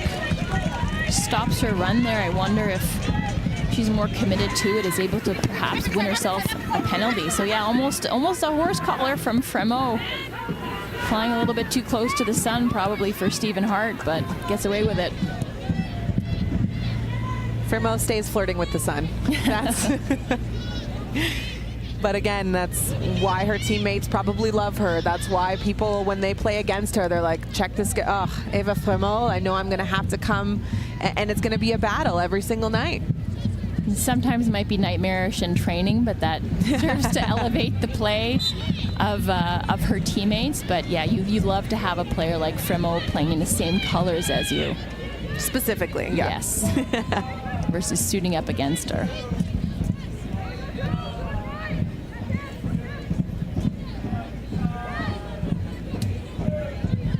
Opportunities a little bit more even. We haven't seen quite as much action so far through 70 minutes. Halifax getting their first shot on target, which a win's a win. That's what we asked for and what we've seen so far. It has to translate into something, though. They need to see that goal go up on the board, and it'll do wonders for, you know, those attackers, whether it's newcomers in Allen and Cameron, or Millie Clegg, who's been searching for her first goal and in this inaugural year. But she's had the opportunities.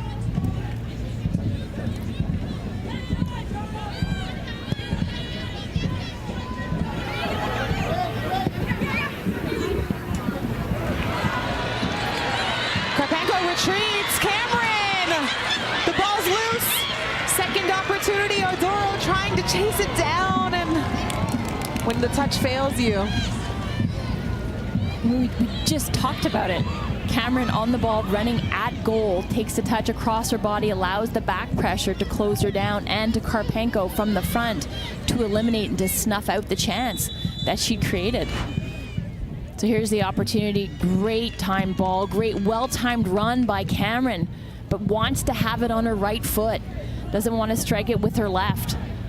Has the capacity to do so, but wanted to set it up perfectly, and in so doing allowed the retreating Montreal defenders to close her down.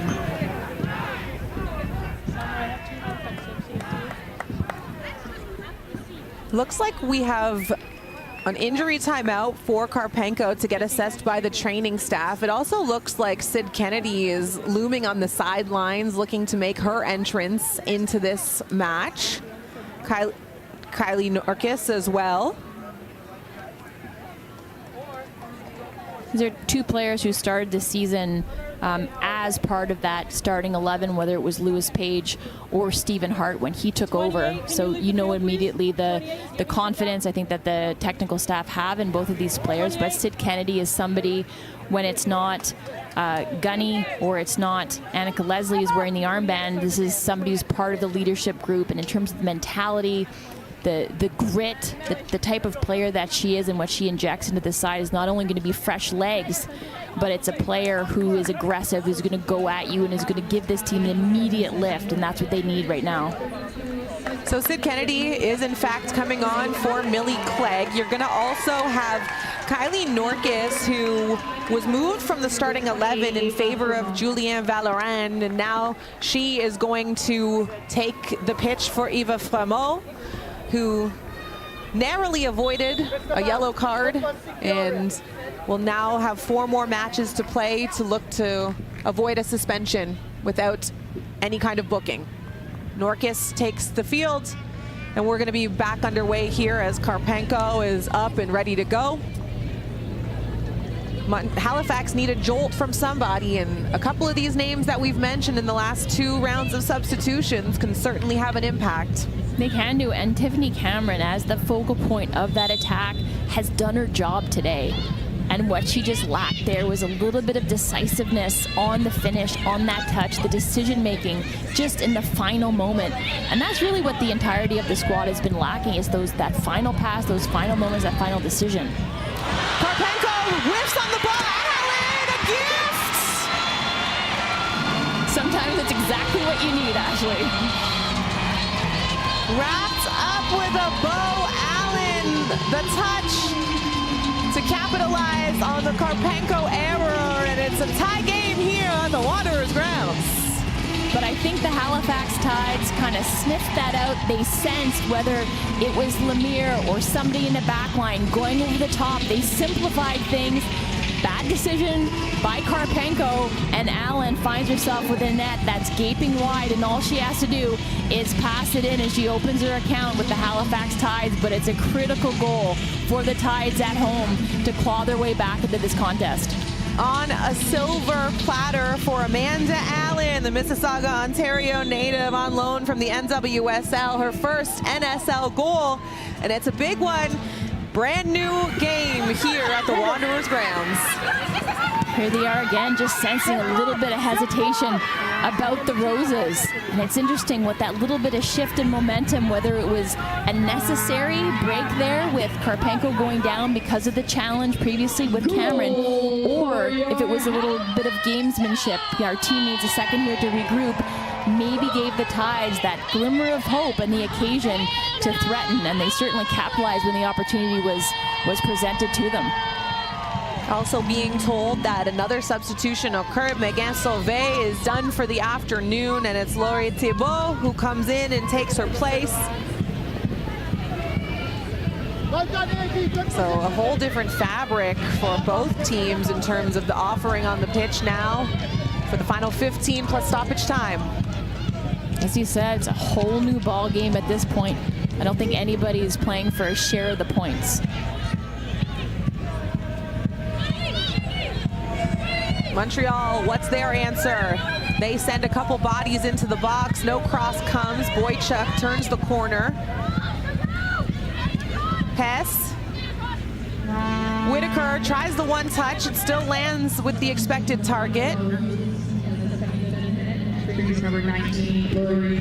Odoro over to Allen.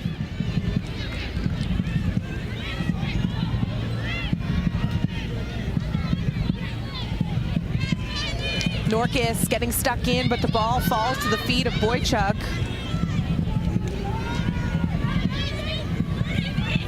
Tries the give and go with Pequin.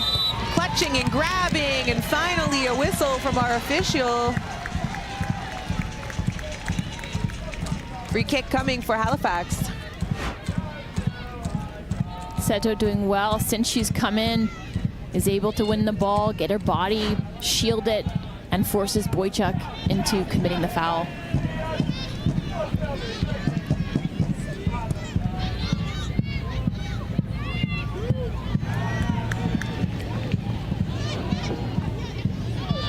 Amanda Allen hits the ground, no foul called. Play on, says every official.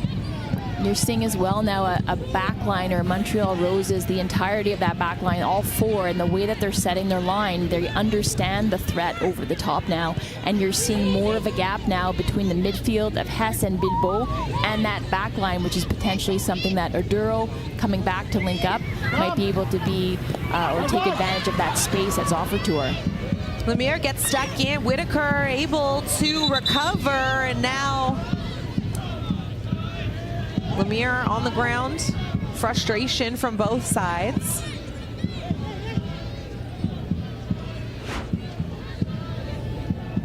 Good step in initially by Lemire, stays with it.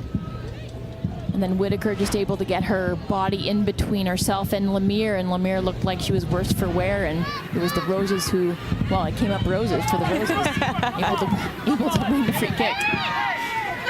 One punt a game, okay? That's it. I know. That's the one, and that's it. I can't make any promises.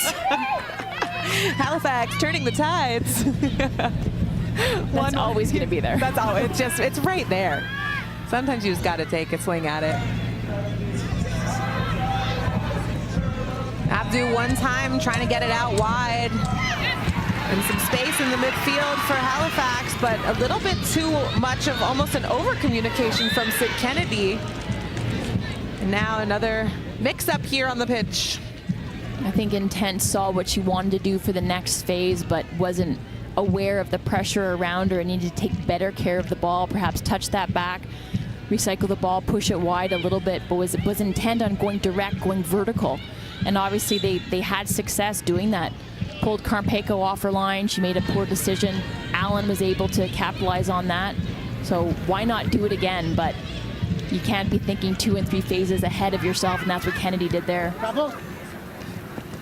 One.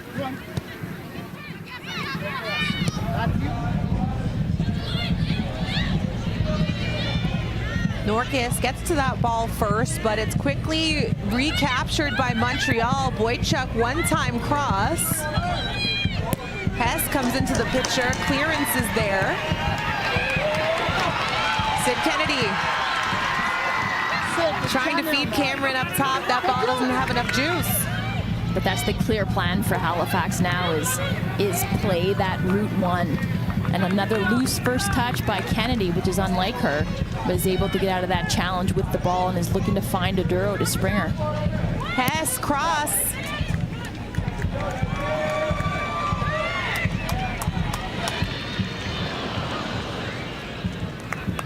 Frantic pace here for both sides, who are really trying to take advantage of transition moments, and bodies down in the box. Tanya Boychuk has questions. There's no answers from our official, and it'll be a throw-in here. Referee immediately waves it off, but Norcus gets tangled up with Boychuk, who gets a half step on her. I don't know if we're going to see that occasion again. But a referee deems it a little bit soft. Maybe saw Boychuk as looking for it, was always going to go to ground.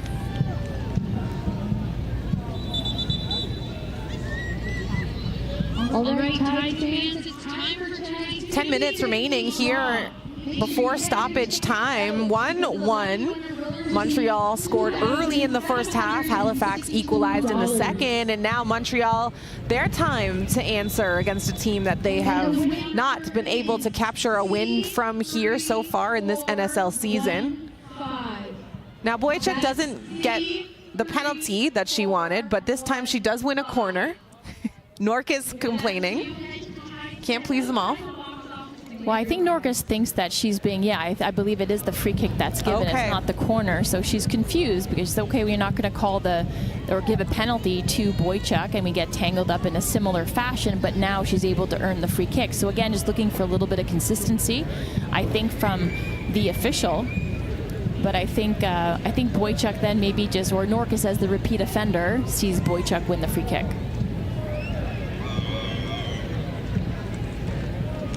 Boychuk and Abdu are communicating on what their game plan is here. They quickly turn and go, trying to catch everybody sleeping. It's the second time that they've tried those little tactics, but Annika Toth was not to be fooled. It's not a bad try where you just shake things up in terms of your structure, the way that the team is set up, even if it's from close range like that, just outside the 18-yard box. It might be enough to just create that little window, that little space for your teammates who know what's up, right? But the opponent does not.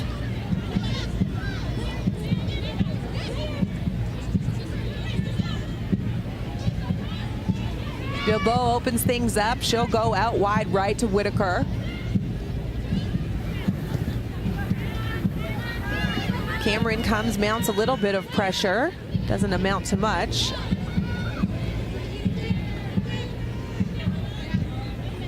And that shift where you had almost a back three and sometimes Bilbao dropping into the middle of those two center backs has shifted a little bit since Mbala came on, and also Smith for Shank, where they're much more pragmatic in their approach, much more conservative, a more traditional back four for Montreal. Sid Kennedy takes the charge into the 18. Oh, and a fantastic defensive effort by Ali Hess, sliding in to help Whitaker on that 1v1 battle. And that's what you're going to get with Kennedy. We alluded to it before she checked into the game, but immediately wins her team a corner. A little bit of a Heisman or a straight arm there. And you know whether it's Hess or it's Whitaker trying to contain Kennedy, she's going to keep coming at you, and she's determined. Sid Kennedy from Fletcher's Lake, no goals so far on the season, made 13 appearances, 11 starts for this Halifax side. And this is the cross. Connection made, but no redirect.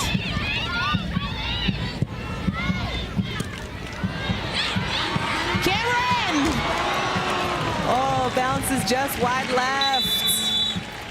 Well, we criticized the way that she prepared herself, that touch to her right foot when she was one-on-one with Karpenko, and here she kind of remedies that mistake where it's a great first touch and just gets a little bit too much of it, going for power, going with her laces, goes through the ball, but just misses wide and to Karpenko's right. That's it for Amanda Allen, the lone goal scorer here for Halifax so far, as we take another look at how she evened things up.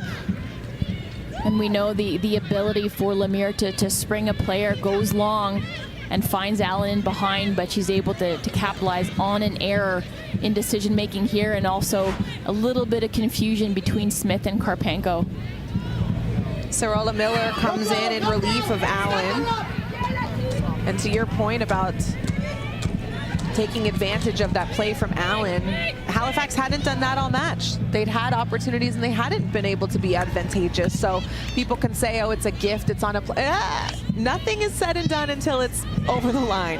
And they'd stretched, they'd created depth on the attack and created threat, kind of coming off the line and playing above that back line from Montreal, but never really threatened over the top like that in a more direct fashion. And clearly they found a solution to unlock some offense in the second half. We love an in-game adjustment, and we love to see it come to fruition as Sid Kennedy once again on the back of Whitaker, goal kick. And I will say, in Whitaker's defense, she has been clutched and grabbed all afternoon. Full hands around the wrist, jersey, no response, no retaliation, and that says a lot about a player. Yeah, sometimes hands up, maybe showing just a little bit of it, but she's immediately back and then honed in, focused, ready to go again, and incredibly consistent, not only in her output in that channel, whether she's contributing to the attack, replicating her runs, but the way that she's defending and the work rate that she gives to this Roses team.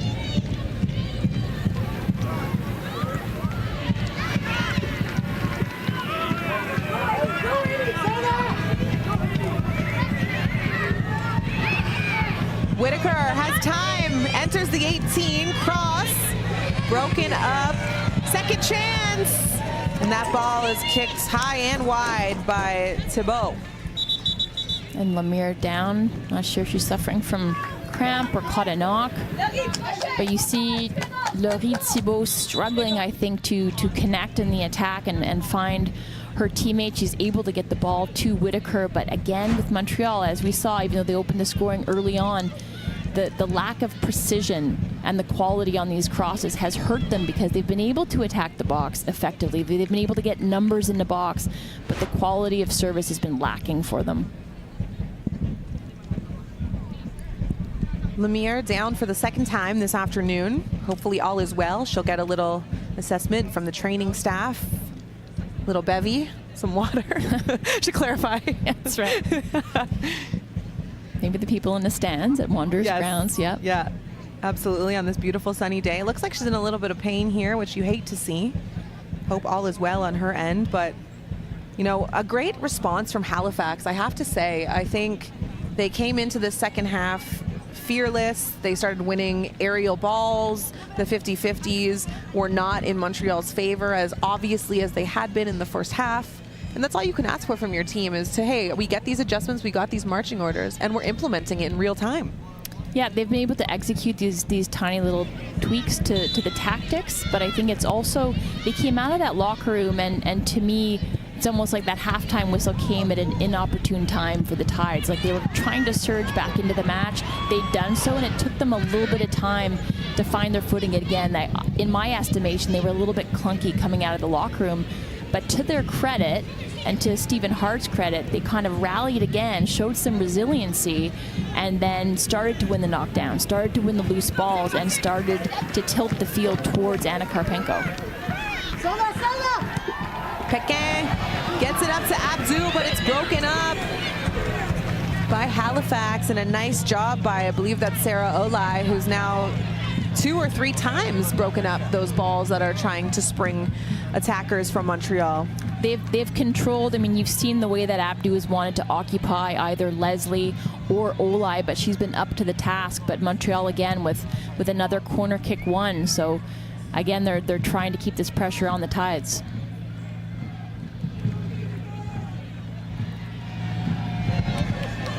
Abdu on the service.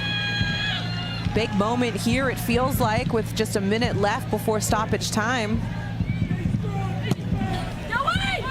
Bullet across. And it's broken up. Whitaker gets on the other end of it. Montreal need to go. Too much on that, not even Abdu can track it down, and it's going to be a goal kick here for Annika Toth and the Halifax Tides. Now you wonder if the service from Abdu there was meant to be a little bit closer to Toth to test her, because the numbers for the Roses were really congested at that back post, and then for Boychuk, who is checking off her marker, was always going to be difficult for her to wrap her foot around that. Sid Kennedy displaces Whitaker, and she's off. Can't get any air on that cross, and a throw in now for Halifax.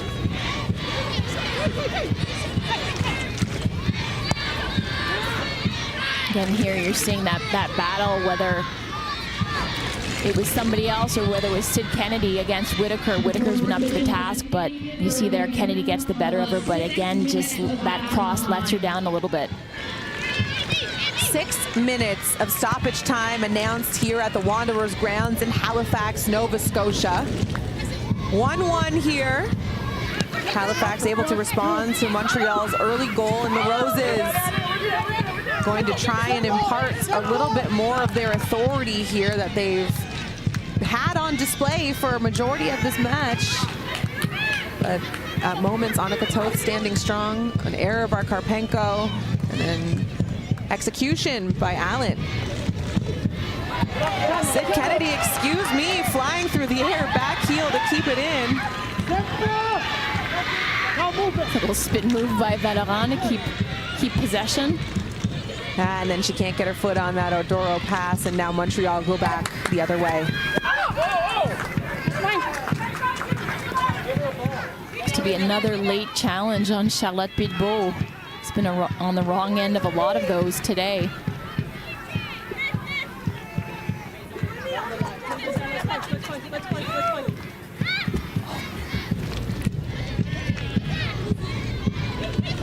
Cameron lays it off for Oduro, pops it up to Kennedy. Calm, cool, and collected as this back line from the Roses.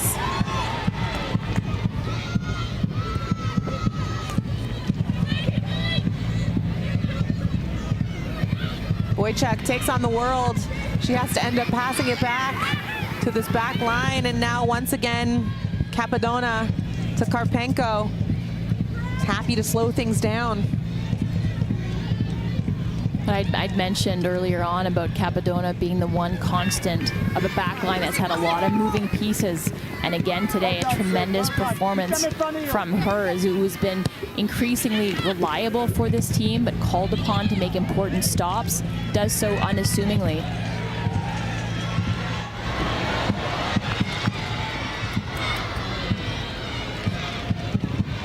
Norkus throws that ball into the 18, and it's Karpenko who comes down with it.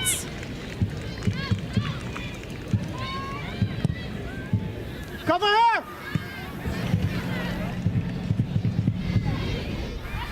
Simple, simple.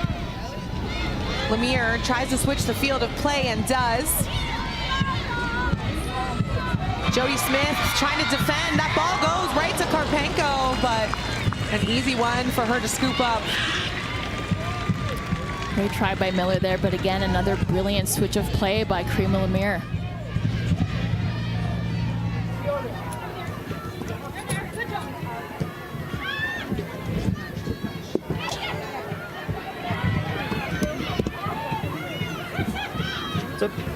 About 3 minutes left here in this match. Abdu, oh, if that ball had a little bit more on it, it would have been very interesting. But Montreal, as they've done all afternoon, sustained pressure. Thibault, left foot cross, broken up by Lemire.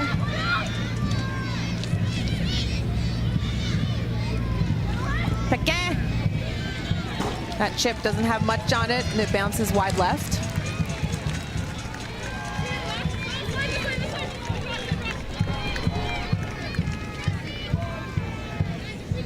You saw the sense of urgency by the Halifax Tides, and that was part and parcel which what enabled them to get back into the game, playing a little bit more direct, playing a little bit more vertical. That saw Allen get the equalizer, and now there's almost like a frantic energy to this match on either side, where I think the Tides feel like the momentum's with them, but the Roses feel like they can still eke out a win here.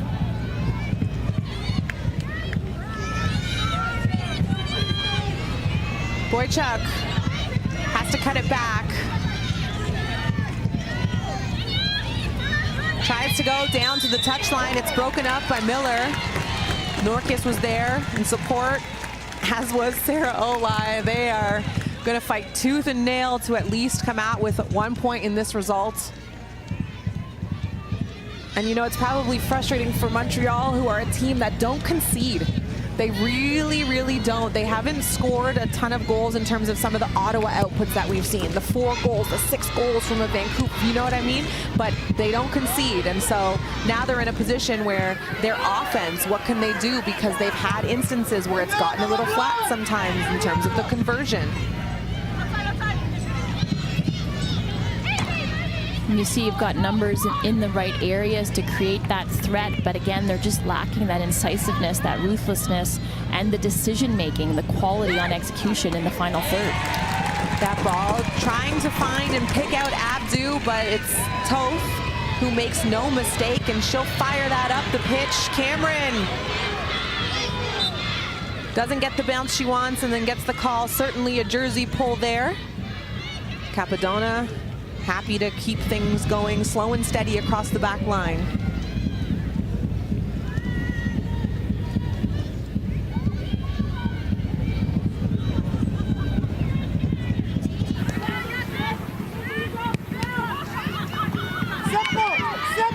One more chance perhaps here for Halifax. Lemire sprays it out right.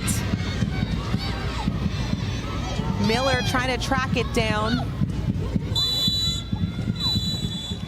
And there we hear the 3 sharp whistles from our referee, and a 1-1 draw is our final. Amy, final thoughts on everything that we see as the 2 leaders of these franchises shake hands?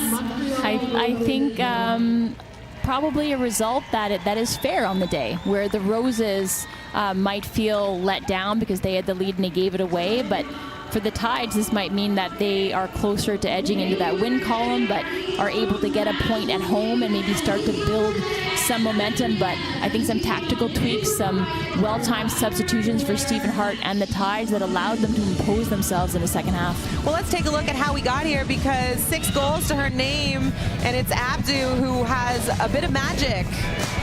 Just capitalized, just bounced, you know, on an opportunity early on and was able to get it by Toth, and then the Tides going the other way, who created some good opportunities for themselves, and Amanda Allen, who had put in an incredible shift for the Tides, is able to cash in there for them. And you saw things shift a little bit in terms of the possession. About 4% Halifax was able to rein in it a little bit in the second half. They got 2 shots on target, which is not something they could have said in the first half. And I think for the Roses, they're probably going to be a little bit disappointed in this result, because once again, unable to get a win against the Halifax Tides, who will take every point that they can get, the bottom of the table, but they break their 3-game losing streak, and it's an opportunity for them to have a fresh start heading into next week.